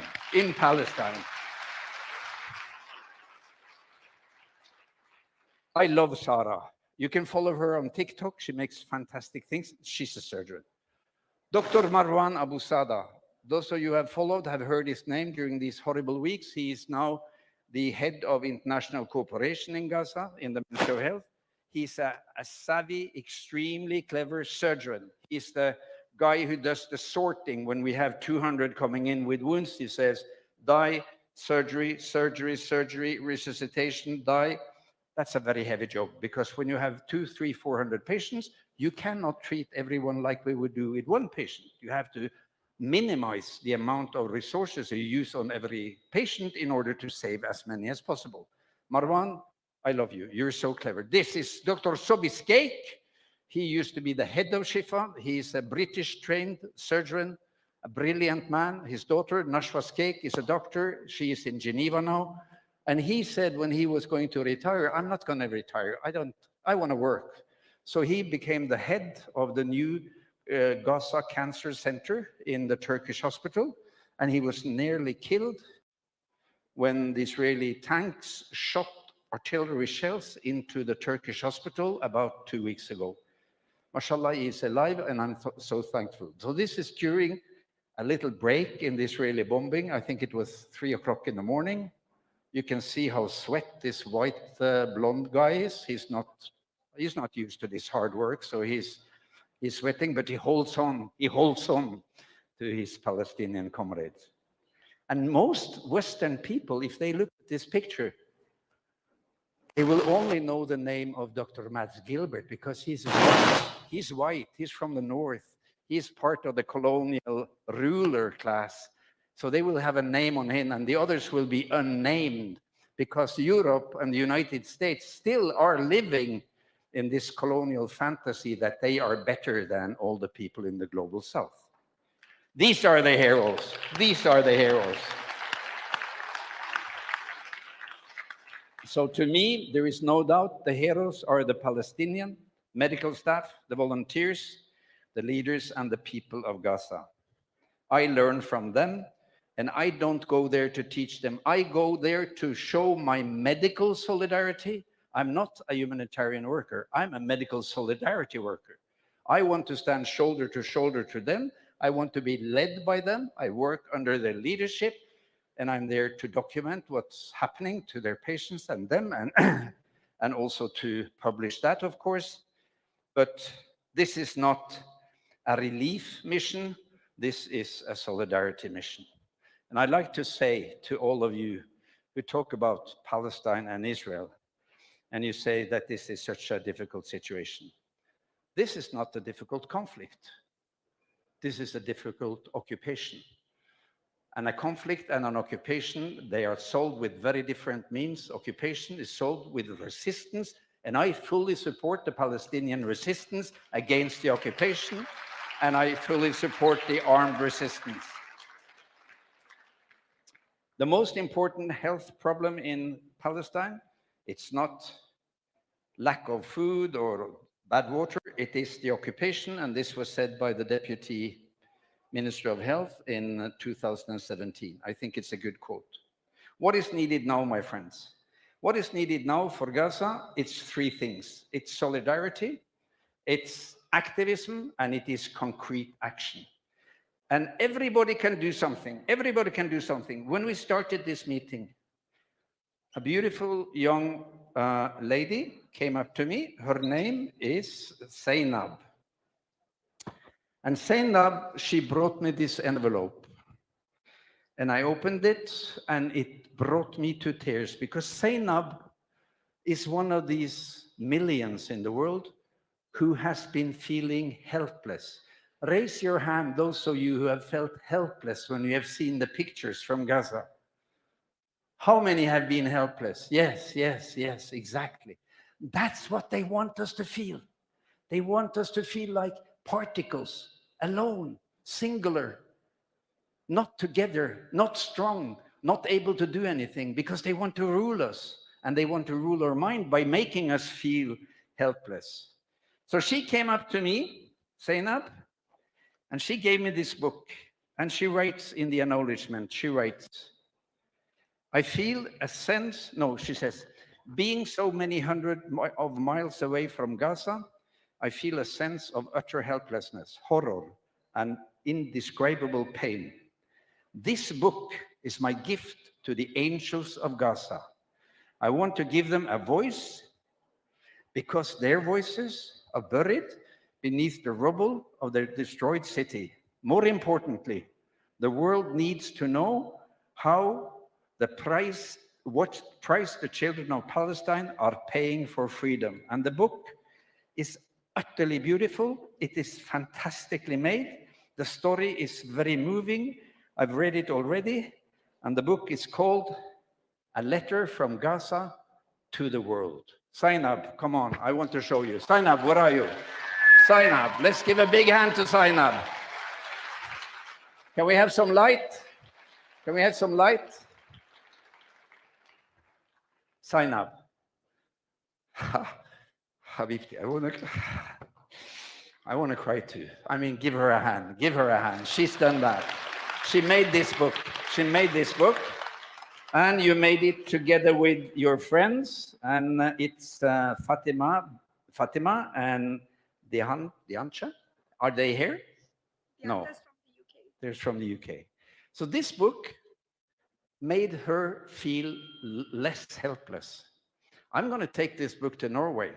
I'm going to translate it. I'm going to make that the Christmas gift of this year. Zainab, I love you. Thank you. Thank you. And keep on making beautiful books for children. And what she has done is precisely what we need to do, everyone. What can I do? Can I make a plant? Can I write a poem? Can I collect some money? Can I bake some food and sell it? Can I have a discussion with my neighbors? Can I organize a big event like this? Can I organize a small event? No event is too small. It is, at the end of the day, the drop that hollows the stone, and we are a million drops, and we will crush them. Shukran. Shukran. Thank you very much. Zainab. Zainab. I'll pass it around, but dare you steal it, I will kill you. Pass it around. So don't give up, my friends, comrades, brothers, sisters. Don't give up.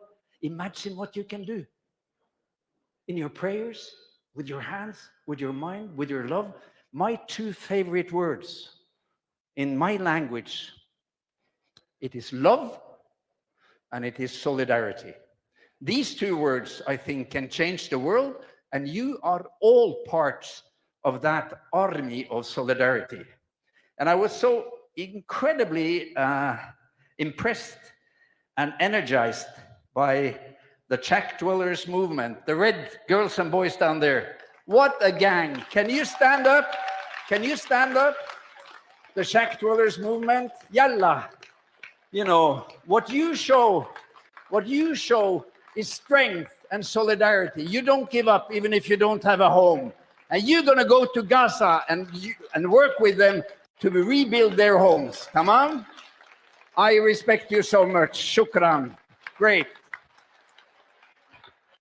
So we don't have to be doctors or professors or big people and big money people to make a difference. Everyone can do something. Are you okay? Can I go on a little bit more? That's fine.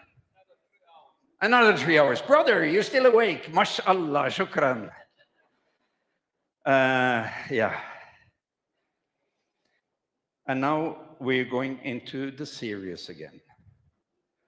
This is a message I got from Dr. Youssef a few days ago. At 3 o'clock in the afternoon, I was in Cairo. And he said, there is no time, Dr. Mads. He was in Shifa. And first, I'd like to introduce you to my friend, Dr. Youssef Abarish. Look at him. This is the Minister of Health in Gaza. He is not interviewed by CNN and BBC. They interview me. Why? Because I'm white, blue-eyed, and blonde. So I'm to be trusted by the North. Huh? Can't talk to the, you know what he is? You know what he is? Don't tell anybody, but he's probably Hamas. He's probably Hamas, you know? And maybe his children are Hamas. We cannot trust these people because they're Hamas. I don't give a shit if they're Hamas. I support them because they are resistance fighters. That's what they are.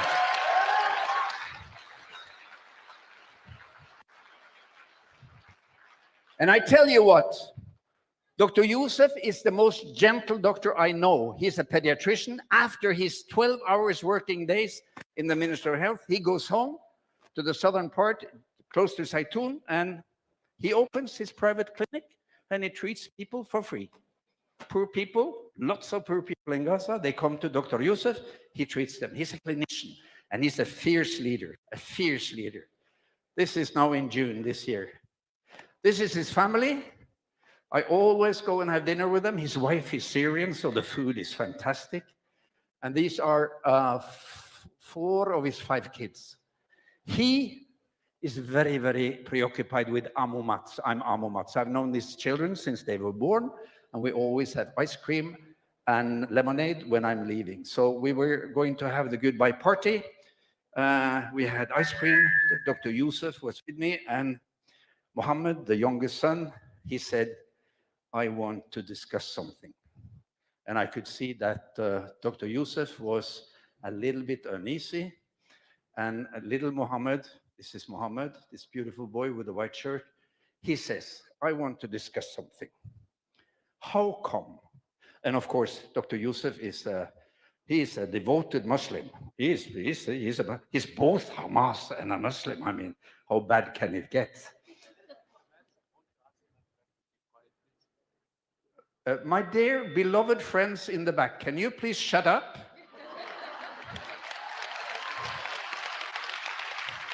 Yalla, Fadla. So Muhammad, he says, how come that Dr. Mats, who is such a good person, is not a Muslim? Quiet, quiet. His father, Dr. Youssef, he moves in the chair and he doesn't really know what to say.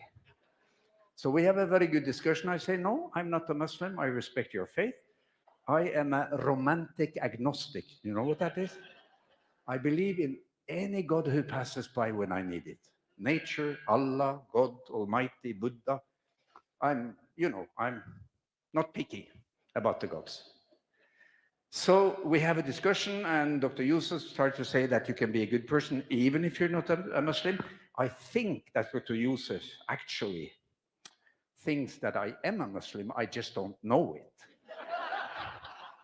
So, you never know. You never know. Inshallah, yeah. And then his eldest daughter, who has a hijab and is quite relaxed, and she thinks this discussion with the little brother is stupid. She leans back and she listens for a while, and then she says, you know what? I don't care what he is. I just want to see him in paradise. So this is Dr. Youssef Abrish, my beloved brother. I don't know if these fascist Israeli occupation forces have killed him inside Shifa. If they have, my next move is a Kalashnikov. I tell you. I'm not kidding you. And I'm going to go down there with 500 of you guys. I'm not a militant. But there is a limit to how many people they can kill without any consequences from the world. Of course, to all of you, the few, how many Mossad agents are there here tonight? 4, 5? So I didn't mean that with the Kalashnikov, just move to strike. It was just a symbol. Okay, so he calls me and he says, there is no time, Dr. Mads. We are still surviving, but it's miserable. There is no bread, food, or water. Just essential services in the hospital. Most of the time, no administration personnel due to lack of electricity. Most of our staff have not had a piece of bread in days. And he continues, no, sorry. Wrong way. He continues, we try to have minimal amount of water. Situation is so miserable, extreme situation. We continued to provide service, but no medicines. And I asked him, what can you do for the injured children? Because they are the majority. And he says, nothing, but we pray for them. Many of these children have burns. Burns are very common in war. Burns need to be dressed twice daily, very carefully. with clean antiseptic fluids and clean bandages. 100% of the war wounds in Gaza in all the hospitals are infected now. Why? Because the occupying force has turned off the water from Israel into Gaza and turned off the electricity so that the water producing plants in Gaza cannot produce water, and turned off the electricity to Shifa so they cannot run their sterilization machines. Result, 100% infected burns in all the kids. So when they dress and take off the dressing, and my respected colleague, you know that you take it off carefully, and you want to find a nice and clean wound, and then you take away the dead tissue and put on a new bandage. What they find when they take off the bandage are maggots, fly larvae in the wounds of the children. 2023. And you didn't have to do more than just allow the water and the electricity, and then they would have managed. It is cruelty beyond any cruelty. We pray for them. All this is known about Israel's war crimes. It's reported, it's researched, it's published, it's documented. Why is it still the way it is? And I think the answer is quite simple. This is just an example. We published this 17th of January in 2009 when we came out from Shifa after having been working there under the bombardments during Operation Castled. This is published in the Lancet, and this Mr. Mark Regev, the spokesperson of the Israeli Prime Minister, he attacked the Lancet immediately. This is January 17, 2009, and I wrote this paper, and it says, living hell. This is Shifa in 2009. Then you had 2012. Then you had 2014. Then you had 2021. And then you have 2023. It has been known. All the world leaders have known what they have been doing, have known the numbers of killed, have known the attacks on healthcare, and still it goes on. So, do you need some numbers? I'll give you some more numbers before I conclude. This is a recent report, came 2 days ago, the 14th of November. It is from the Gaza Health Cluster meeting in WHO. These are all the NGOs in healthcare, plus the UN organizations meeting, and they were summing up the situation. It was not meant for the public, but I got it and I published it, of course. Let's see. For number one, Palestinians killed and wounded by the Israeli occupation forces during these last 4.5 weeks. This is the graph. And you can see down here, you can see it's WHO, health cluster. Here you have Gaza, and here you have all the numbers. And the numbers are, they have killed 12,000, 50% or 49.7% are children. They have wounded 28,000. These numbers, you must know them by heart. You must know them by heart. First 4 weeks, 12,000 killed, half of them children. 6,000 killed or missing under the rubble, 1,450. So the sum is precisely 6,000. 28,000 wounded, so it means that 40,000 Palestinians have been killed or wounded in Gaza during 4 weeks. That's 10,000 per week. Why doesn't the mainstream media write about that? Why don't they publish these numbers? Why are we only hearing that Joe Biden, the asshole, the big stupid asshole, he says, when they start to realize how bad these numbers are for whatever reputation Israel might have in the West, he starts to say, I don't think, I'm not sure if these numbers are right. All right, yeah, fine, thanks. So you think the colonized people, the people in the south, they can't count? Is that what you're saying? They don't know how to count their dead ones? I think the Palestinian people is the only people on earth who have to prove that they have been killed, because the West are trying to invalidate everything they say. I know how they count it because I studied it. I've examined their methodology. These numbers are from the Palestinian Health ministry, used by United Nations and even by State Department in the United States. So these numbers are true.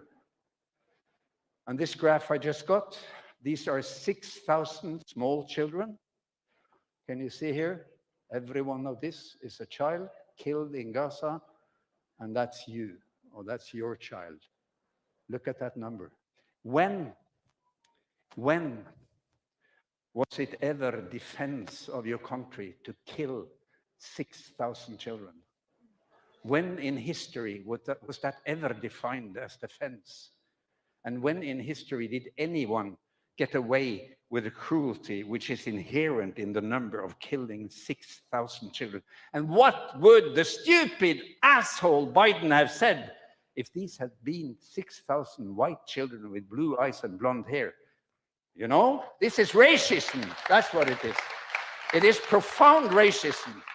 It's colonial racism. And it is one word to describe it, which you know so well. This is apartheid. This is precisely apartheid. And you are needed to fight this apartheid to the end.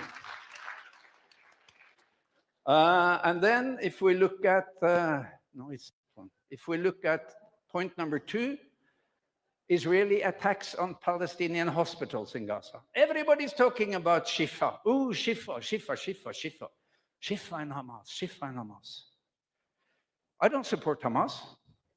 I don't support Fatah. I don't support Jihad. I don't support PFLP. I support the Palestinian people and their right to resist occupation with arms. With arms. Because that is anchored in international law. An occupied people has the right to fight the occupiers with arms as they see fit. And that's what the Palestinians are doing.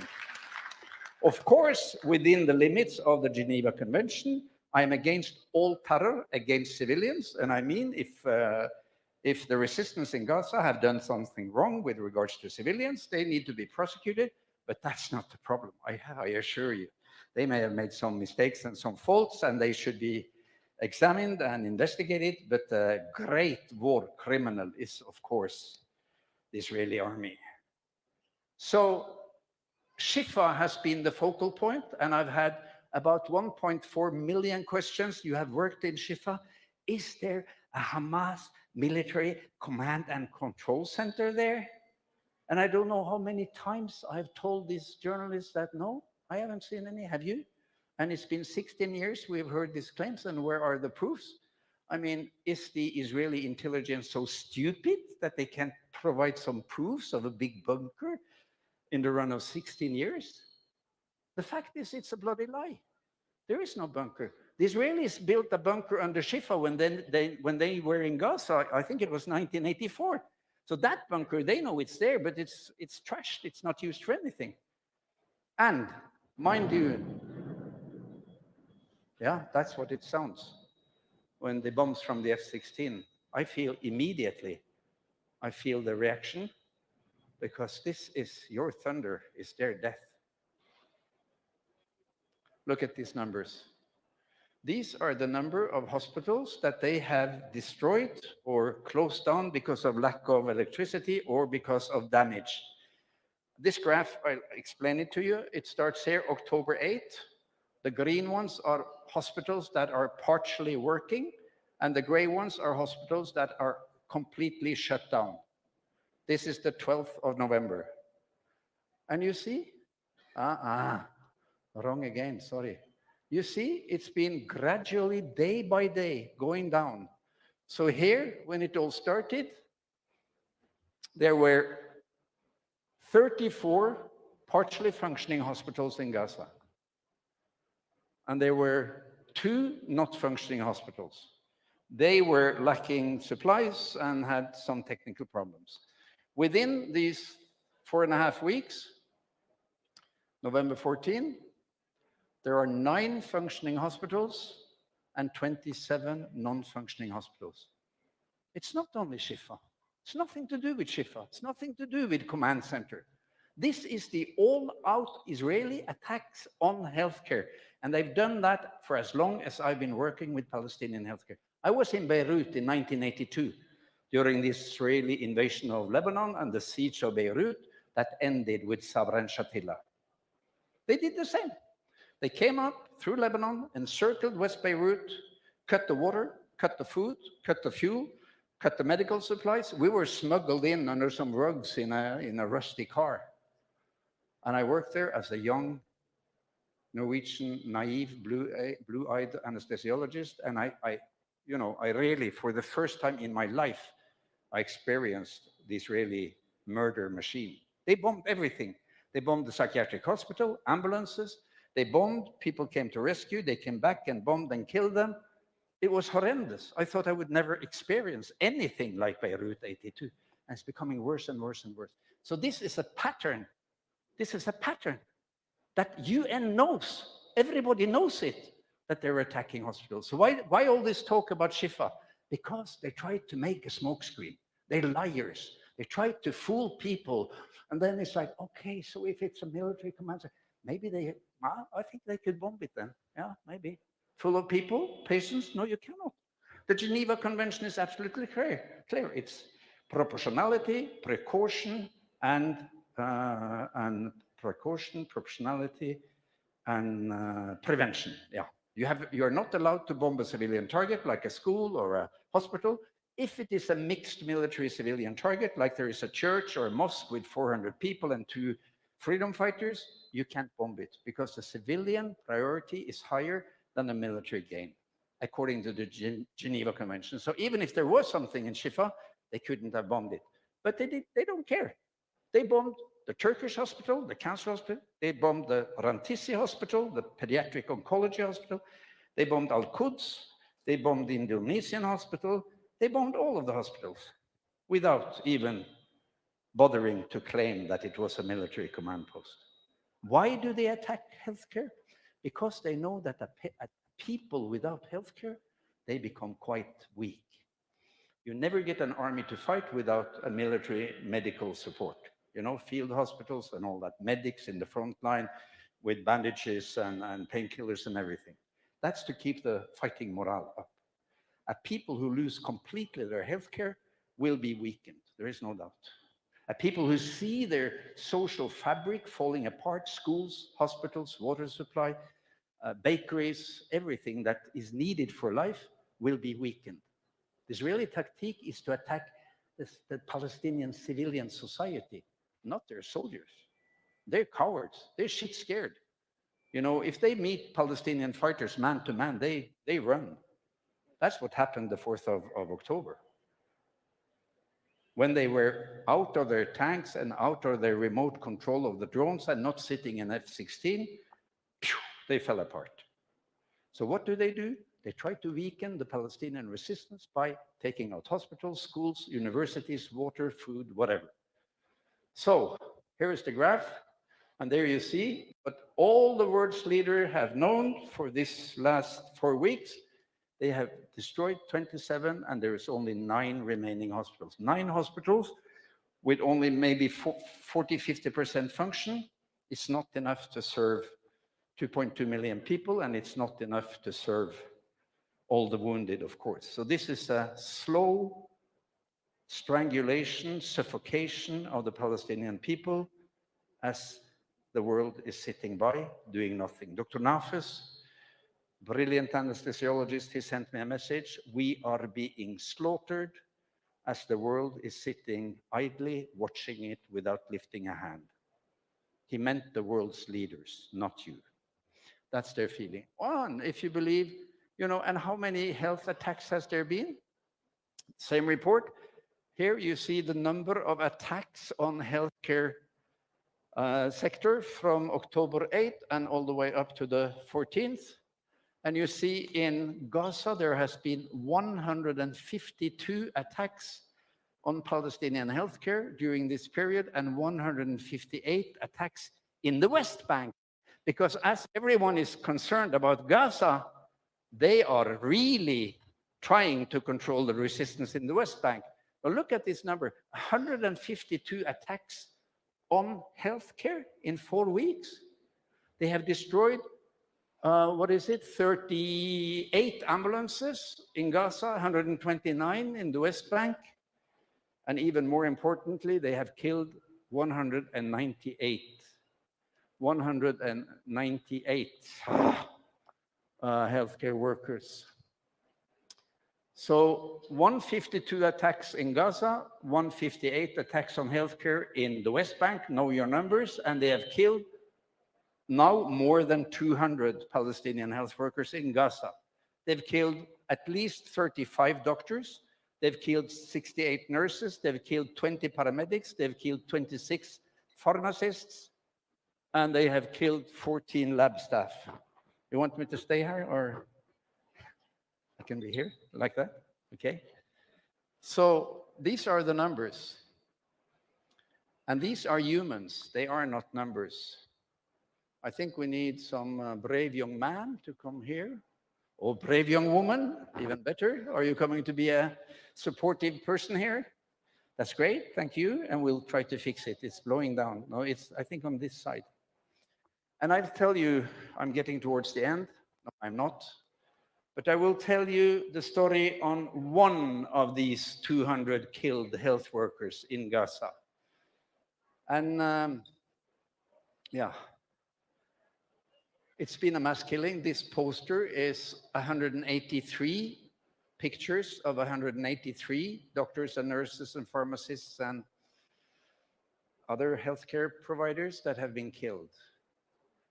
I have lost one of my best friends, and that was Maysara. I want to share with you the memory of Maysara al-Rayes from Gaza. A brilliant medical student. I taught him for 4 or 5 years when he was in medical school in Gaza.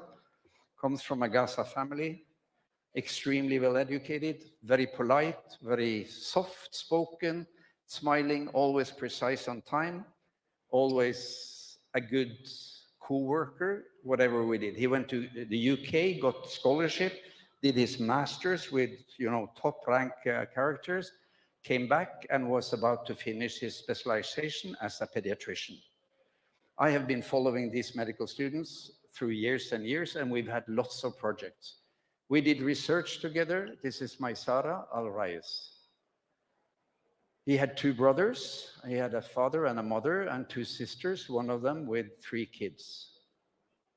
He was the leader of the Palestinian branch in Gaza of IFMSA, which is the International Federation of Medical Students. He was a brilliant leader.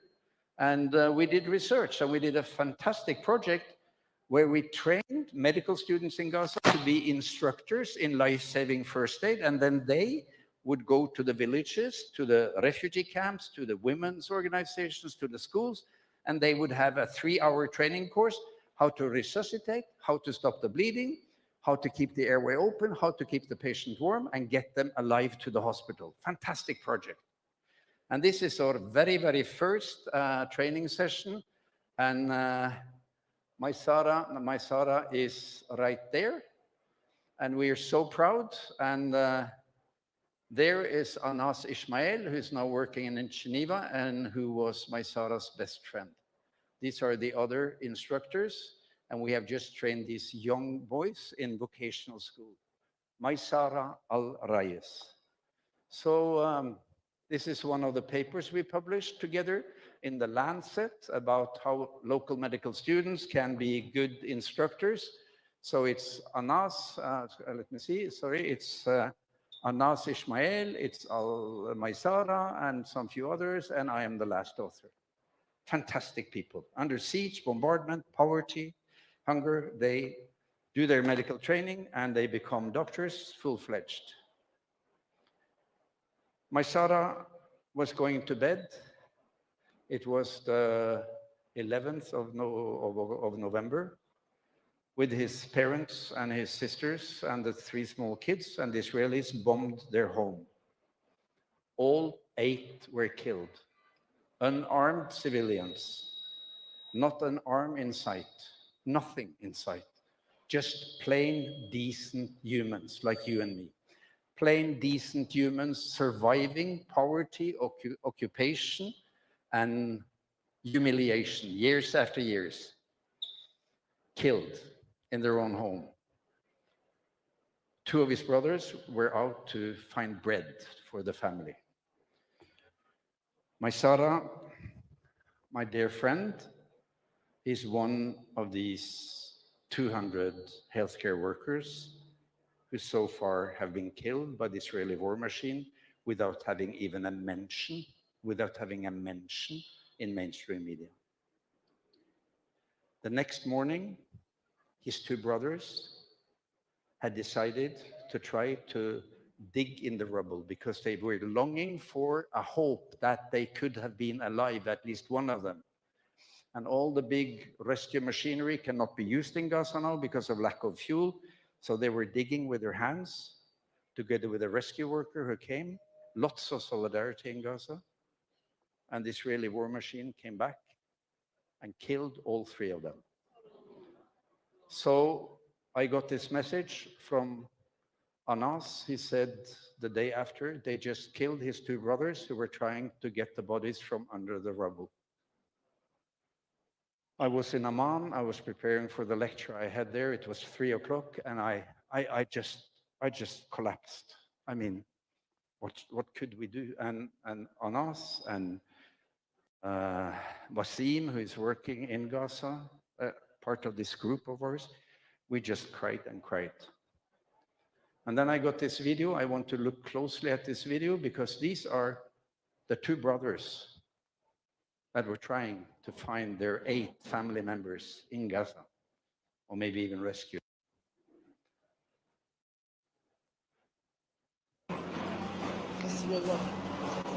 This is just after the bombing.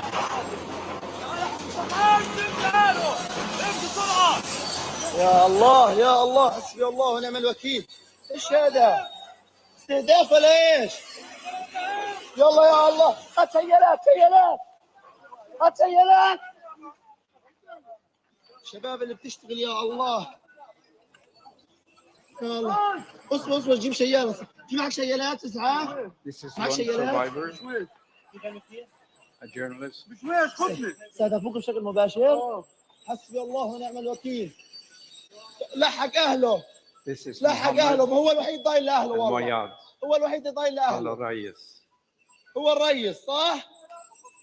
الوحيد ضايل لاهله. في الشيالات محمد هي راح يجيب حاضر. al-Moyad. يا الله يا الله والله لحق اهله وهم الوحيدين ضايلين لاهلهم اقسم بالله لحقوا اهلهم حسبي الله ونعم الوكيل. 12,000 killed and missing, 12,000 human beings, 12,000 daughters and sisters, brothers and mothers, 12,000 friends, decent people who just wanted to live their decent life in peace and with a goal in life to help others, killed. And it seems like nobody cares in the global north, in Europe, and in the United States. This is a historical evil that will be standing in human history for centuries. And I tell you, my friends, this is an attack on every one of us, because what the Israelis are doing in Gaza is to step on humankind's most precious value, and that is that we can disagree, we can fight, but I respect you and you respect me. I'm not going to kill you. The Israelis are killing with a brutality and an evil and a sadism that is, to me, even if I've been under their bombing for my 40 years, it is almost so that I don't believe it. To come back and kill people who are trying to find their family, none of these were politically active. And if they were, I don't care. You don't have the right to kill them. Can I kill my conservative parliament member in Tromsø because I don't like the political position they have? Of course I cannot. Israel is actually introducing a new era of colonialism and apartheid, which is worse than what we have seen before. And it will be extremely serious for all of us and our children or our grandchildren if they get away with this. If they win, if they get away with this, if they're not taken to the ICC, the International Criminal Court, if Biden is not taken to the International Criminal Court, we are all losing. That's why we need to do something. That's why we need to do something. And the last point is that they're also killing like maniacs in the West Bank. This came actually yesterday. It's a crisis. It's a sort of a red alert report from OCHA, UN. And it is the Israeli forces' recurrent operations in the West Bank, special focus, northern West Bank. They go into Jenin, Tulkarem, all the refugee camps in the North Bank, under the shadow or the smoke screen of what is happening in Gaza. I'm not going to bother you with many statistics, but look at this one. I got this yesterday. This is this full year, starts in January here. Killed adults, killed children. They kill children all the time. And then from October, November, look at these numbers. Look at these numbers. It's a killing machine. It's an occupational, colonial killing machine. Does not say, does not make any distinction between man and woman, civilian and resistance fighter, children, whatever. They kill, and kill. And they attack healthcare in the West Bank. There has been 170 attacks on Palestinian healthcare in the West Bank since the 7th of October. 139 ambulances, and look at this list of attacks, obstructing people, women in labor not allowed to pass the checkpoints, ambulances with sick people stopped, physical violence to the health teams, detention without any crimes, so health staff and ambulances, and searches in the hospitals. And yesterday they were bombing the hospital in Tulkarem with tear gas, so patients were suffocating inside because the whole hospital was filled with tear gas. As we are speaking, nothing happens. Mainstream media, Shifa, Hamas. You all need to be critical now. You all need to write to the editors of the journals that you read and say, I want the truth. To demand documentation of every one of their claims that this and that is done by the Palestinians. To demand that they provide journalism that is true, fact-based, and according to the reality. And if they do that, everyone will see what is going on. Everyone will see what's going on. So all the political leaders and governments, they know about the Israeli war crimes. It's reported, it's researched, documented. So why is it still going on? And why on earth is this happening in 2023? Well, I think there is one important reason, and that is the Israeli impunity. They have never, ever been held accountable for their crimes.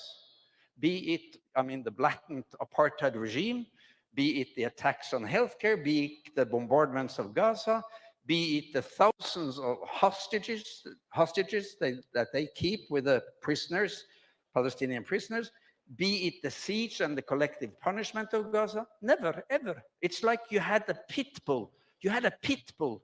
You had a neighbor with a pit bull, and that neighbor bred that pit bull to attack as much as a pit bull can. And then he fed it with blood. And then that pit bull contracted rabies, and it went loose in the neighborhood. And you, the pit bull owner, the United States, was going to try to say, no, pit bull don't do that. The United States, the truth is that the United States has lost completely control with Israel now. And they are shit scared. They are shit scared because they see that their trust in the global south, in Africa, in Arabia, in Asia, in South America, is completely gone now. Nobody trusts the United States anymore, and fewer are also trusting the European leaders. So this is a massive political crisis, and it's too late for the United States to recall Israel, even if they want it. I'm not sure if they want. I think they are happy with the killing. You need some cases to prove. I'm going to end now. Yeah, wait, I'm going to show this again. The Palestinians never give up. They don't have electricity. They have burns, kids with burns. They need pain relief. They don't have pain relief. What do they do? What do they do? In Al-Aqsa, this is my friend Khalid. What do they do? They ask mother, can you fan your daughter with burns? And she says, of course I can fan my daughter with burns. And this film I got from my very good friend, Dr. Khalil. Is extremely innovative. And مبسوطة تمام ومسكحة أحسن والصحافة قاعدة بتساعد Gaza, November 2023. A burned child being pain relieved by her mother who's fanning her. She should have had clean water, dressings, pain relief, surgery, skin transplants, everything that a child in Israel would have had. Or in Norway. What is this? It's medical apartheid. It is the most brutal form of apartheid. This child, because she's Palestinian, will not have access to modern treatment. This man with cancer, he will not have access to cancer care. This woman with breast cancer will not have access to radiation therapy in Gaza. What's the result? 5 years survival probability for women with cancer in Gaza is 62%. In my country, 98%. Almost all women survive breast cancer today because of chemo, surgery, and radiation. Do you think there is radiation in Gaza? Never was. Never was. They didn't allow it. 2.2 million people without access to just standard modern cancer treatment. So the Palestinians decided to take all cancer treatment to the Turkish hospital. I've been working on that for the last 3 years. Beautiful hospital, was empty, given by the Turkish people. That became the cancer center, and we got funding from the World Bank, from the Norwegian government, and from the Islamic Investment Bank. So we had the money we needed to establish 2 radiation units in Turkish hospital. We were going to put the spade in the earth and start digging in November. What do the Israelis do? They bombed the hospital with, I think it was 70 cancer patients inside. And Dr. Sobiskeik, the bald man that I showed you, who is the leader, nobody was killed, but 4 of these cancer patients died within the next 2 days because they could no longer have their chemotherapy because the hospital had to be evacuated. Bombing cancer hospitals?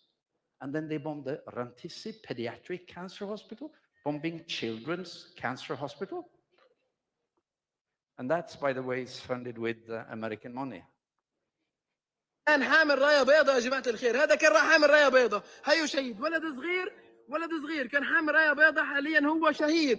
وهنا كمان مصاب كان حامل رايه بيضاء وهو مصاب واصابته خطره جدا. انا حاليا قاعد بصور لكم هذا الفيديو وانا حاليا اصلا كمان في خطر كبير، الوضع عندنا كثير صعب يا جماعه الخير. حاليا بتم قصف في محيط المستشفى، الناس حامله رايات بيض بتحاول تطلع، الناس حامله رايات بيض، الناس بتمشي خوفا، الطلقات الاقتناص يحدث للجميع، الناس قاعده بتحاول تطلع من المكان والوضع حاليا صعب جدا. This is outside Shifa Hospital, 14th, when they were actually forced to leave and they were shot as they tried to leave by the Israeli occupation forces. And then, of course, we had heard what happened, and then they entered the hospital. Shameful enough, BBC allowed themselves to embed journalists with the occupation soldiers when they went into Shifa. I was called 3 times yesterday by BBC to give interviews, and I said, I'm not going to talk to you as long as you let your journalists go into Israel, into Palestine, into Palestinian hospitals with the occupation army soldiers harassing the patients and the staff and the refugees. Because this British journalist who went into Shifa with the Israeli soldiers, she was not allowed to talk to any Palestinians. And that's called embedment, and that is done by BBC. Shame on BBC. Shame on the colonial journals and journalists and television companies who are allowing themselves to be embedded. Last little case, this boy was born on the day that this movie was filmed by my friend, my Dr. Khalil, and he had his birthday on the 4th of November, documented on his shirt. But he was almost burned to death by the Israeli bombing of his refugee camp. So instead of blowing out his birthday cake candles, he is almost burned to death by the occupation. So this is the reality for our friends, brothers and sisters in Gaza. It's a mass murder, cynically planned. This is not an earthquake. This is not a natural disaster. All of this is planned and executed with great precision by the Israeli occupation army. The Israeli generals, they say 90% of our missiles hit the intended target. They said that in 2009 and repeated it in 2014. So you can do your math. Subtract 10% from 1,200, and the rest was intended. The rest was intended.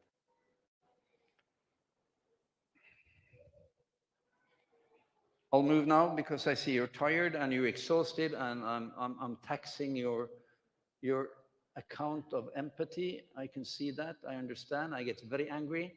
But would you allow me to just finish with the Sumud of Gaza? Can I do that? Can you take 5 minutes more, please? Please?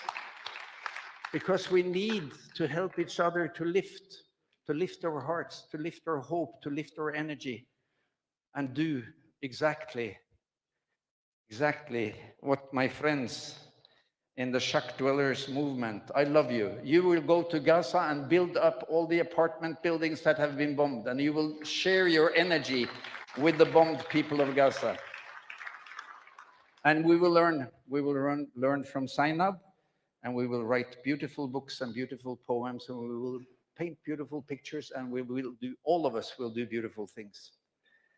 Because they are rebuilding again and again.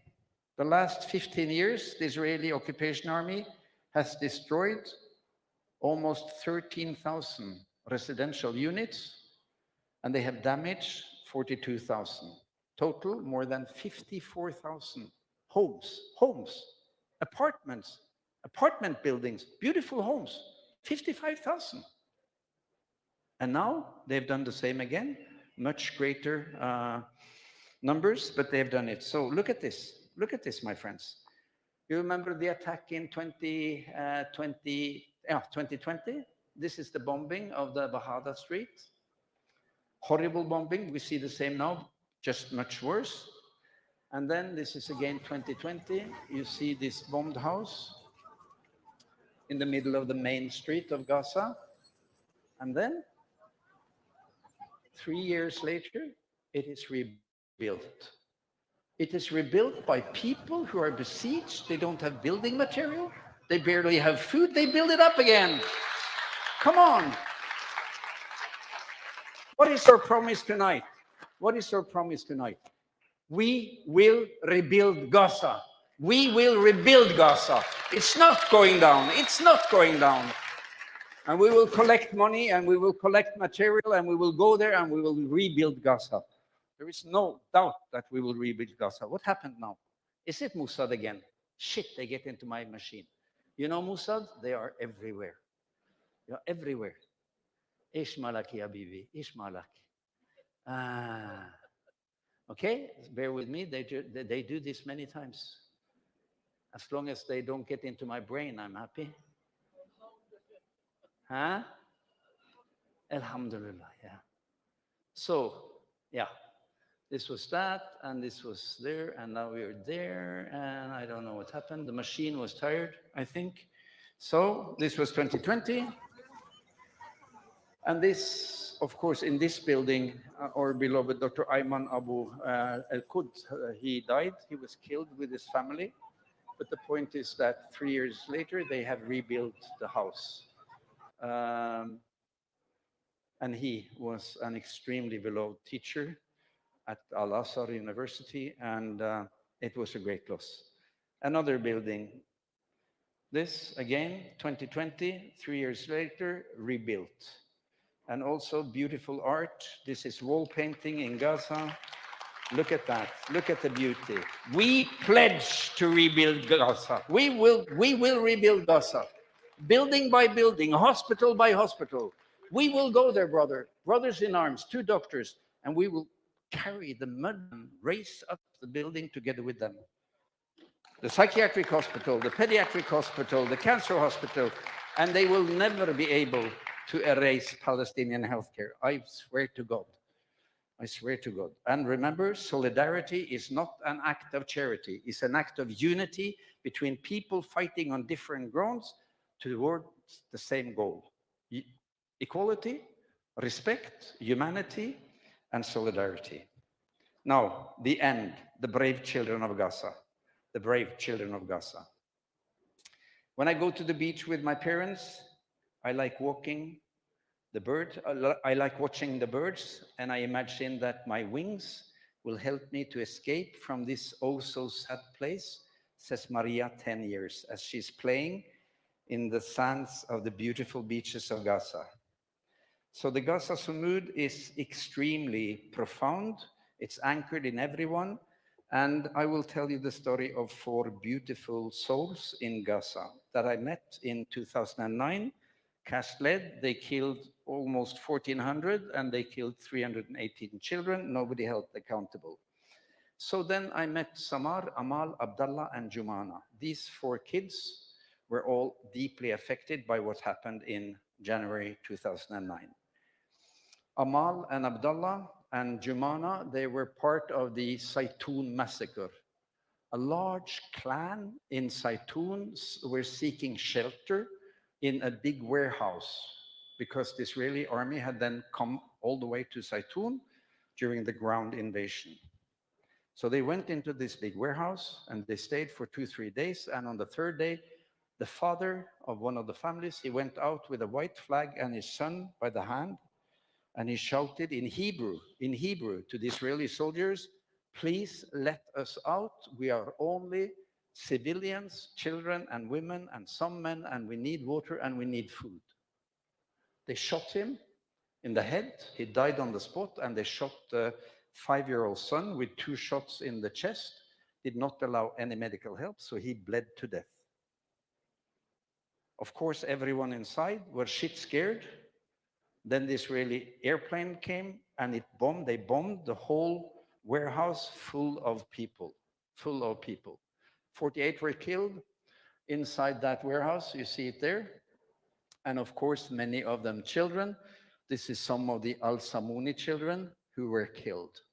All of these were from the Al-Samuni family. Jumana lost her father, while Amal and Abdallah lost their father and their little brother. So, 3 of them came to Shifa. Amal to the left, Samar in the middle, and Jumana to the right. Amal was unconscious. She was found by her brother because for the 3 first days after the bombing of that warehouse, the Israeli army did not allow any rescue people to come to the house, to the bombed house, and rescue those who had survived. So her brother finally got there, dug her out, and Amal came to Shifa, and she was unconscious. She was ice cold and dehydrated. I thought we were going to lose her. I've taken all of these pictures myself. We managed to rehydrate her, to give her fluid IV, warm her up. Her kidneys managed also well. There was a little wound in the scalp. We didn't examine that much more. It seemed to be superficial. Samar was very quiet. She came from Abdurabu, a small village in the north of Gaza.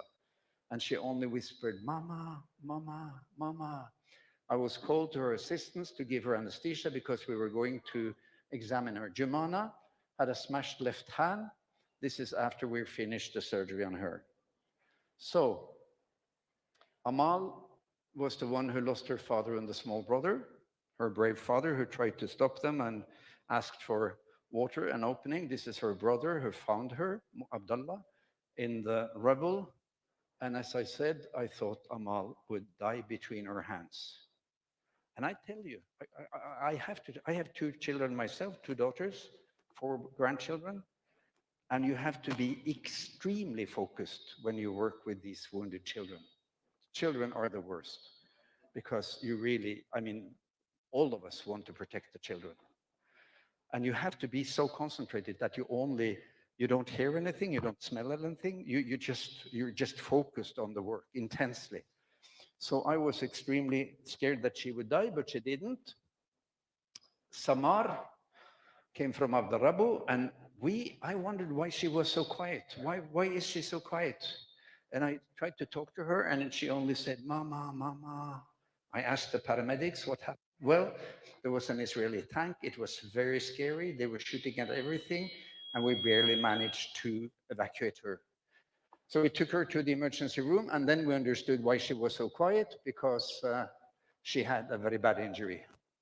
Jumana, left hand, you see, it's completely smashed. We had to amputate almost the whole hand, and here I'm holding her airway open to let her wake up from anesthesia. So it was a head injury, it was a spinal injury, and here you can see the injury of Samar. She was shot in the back by the Israeli occupation forces, and there is a big open wound, and we could see the spinal cord. She had no feeling and no motion below the nipples. She was shot in the back. I thought it was a shrapnel injury. I couldn't believe any soldier would shoot a child in the back, but it turned out that was what had happened. And Jumana, her left hand, you can see this big wound. We took her to the OR immediately, tried to rescue her spinal cord. It was impossible. It was impossible. So Samar was 4 years. The Israelis came with a tank, shouted on a loudspeaker, get out of the house. Her father and her three siblings came out, and the grandmother and the mother, and one Israeli soldier jumped down from the tank, picked up his M16 rifle, and started to shoot them one by one on the doorsteps. And they killed her two siblings. One was killed on the spot. The other one bled to death because they did not allow any ambulances. And Samar came to us with this horrible injury in the back, all done on purpose. And BBC made a report on this one, and Samar's father, Khaled, told BBC that the other soldiers were sitting on the tank, eating chips and laughing as this other soldier were killing and shooting down the kids as if there were, sort of a rabbit hunting. And I fear that this is what is going on now. So that's the wound that Samar had, and she is paralyzed for life. But we had equipment, we had the chest tubes, we had light, we had water, we could operate her, we could do decent surgery. That's not possible in these days. So Samar woke up at midnight, Jumana woke up at midnight, both of them whispering for their mothers, and both of them giving me exactly that glance. And that glance, those eyes have followed me ever since. And they are telling me two things in my fantasy. Why did this happen? How could this happen? Number one. And number two, what are you going to do about this? And I think we have to understand it's all very well what we feel about it, but what are you going to do about it? That's the critical question we have to ask ourselves, every one of us.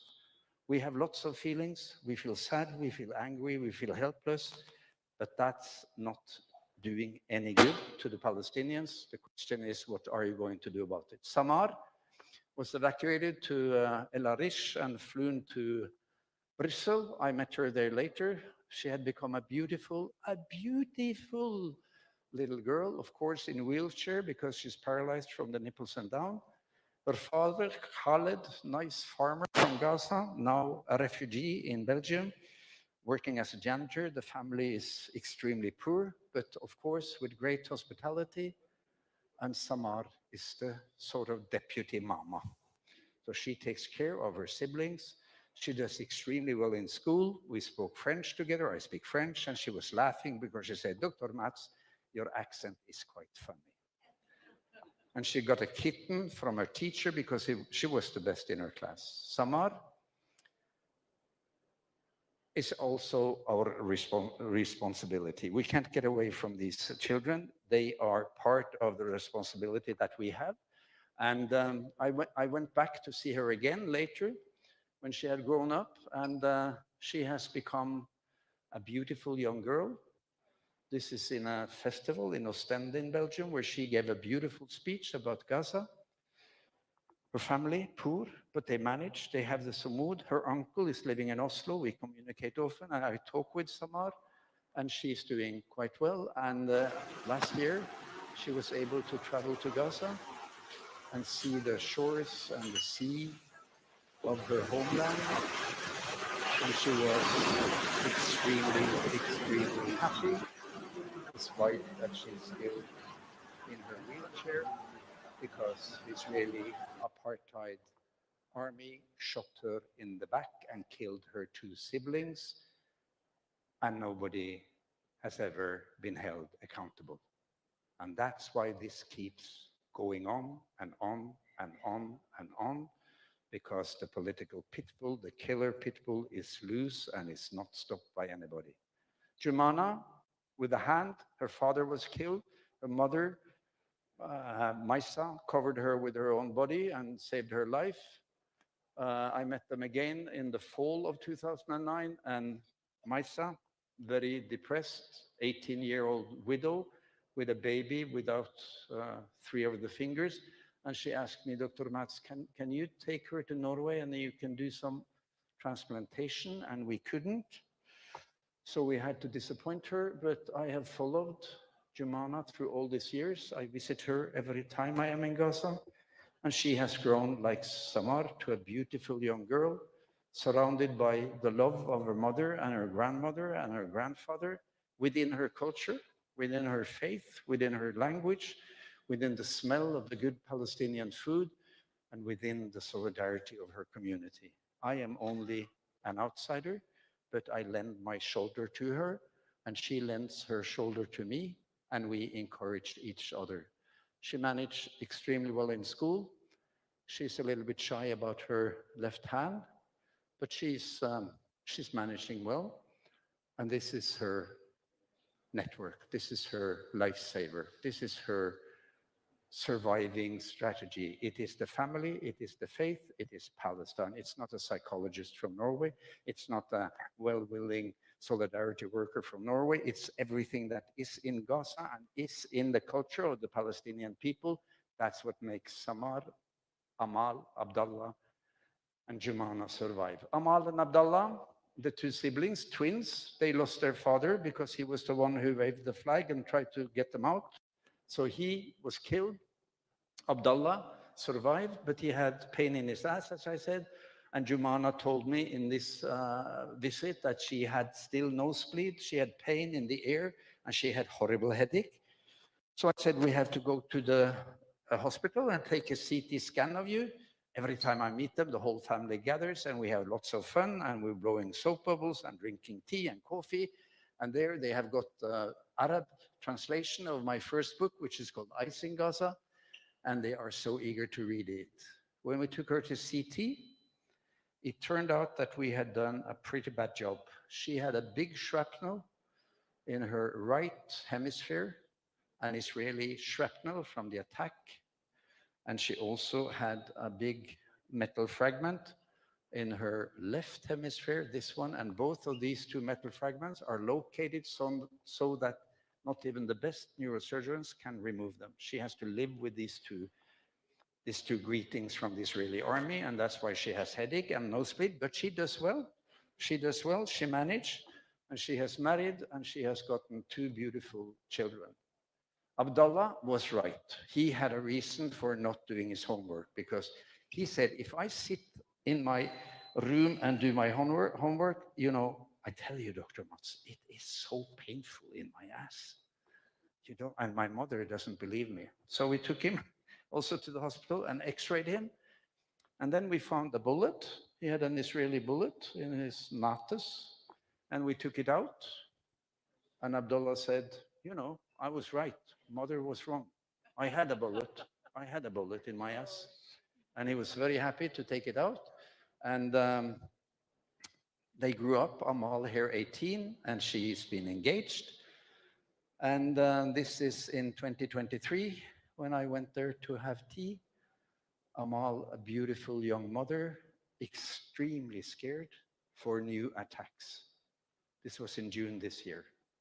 And now they have been under bombardment and horror for 5 weeks. And I cannot understand how they survive, but they do. And I hope, inshallah, and I pray to all gods that they are alive. I haven't heard from them, and I don't know.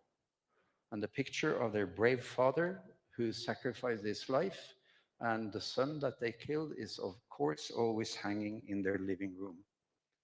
So,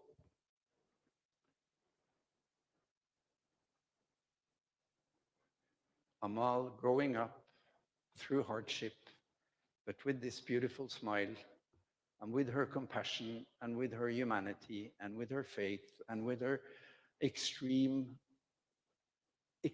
warm communication, she is one of my closest friends. She is part of my heart, and she has taught me what it means to be a human being. And she and her family and the other Palestinians have taught me that hardship can make you grow, that hardship can be a growth factor, that hardship can be survived if you believe, if you have the family, and if you have a greater goal than only yourself. Palestine, Palestine. And they deserve an applause, absolutely, absolutely. So I'm speaking tonight, my friends, with a low voice because I don't need to shout, because this is the reality today. These people want to be free, just like us. They just want to have peace. They just want to live a safe life with their children. And the Palestinians have offered their occupiers hudna. You know hudna? Long-lasting peace without having settled the problem from Islam, from the Quran. Hudna is a brilliant construction. You can say, we will never agree about this apple tree. This apple tree in my garden, you want to cut it down? I want to keep it. You want to fight? No, let's have a hudna. We leave that conflict for 50 years, and then we take a new discussion. Palestinians, all the fractions have offered hudna to the Israelis. Let's have peace for 30 years, and then we find out. Stop the killing. Rejected, always rejected. And they are the ones who pay the price. These beautiful, strong, and occupied, bombed, killed, oppressed people in Gaza. This is the Sumud of Gaza. This is the people that we are fighting for. These are the good people of Gaza who deserve to live just as good as we do. And we have to multiply our efforts to stop this madness, to stop this killing, to stop this occupation. And one day, inshallah, I know that their plea for freedom will come true, and there will be another reality. But this is needed from you, and one day there will be a free Palestine, inshallah, and shukran jasilan, kulu nagasa, and we will be active and do something. Kulu nagasa, free Palestine. Thank you.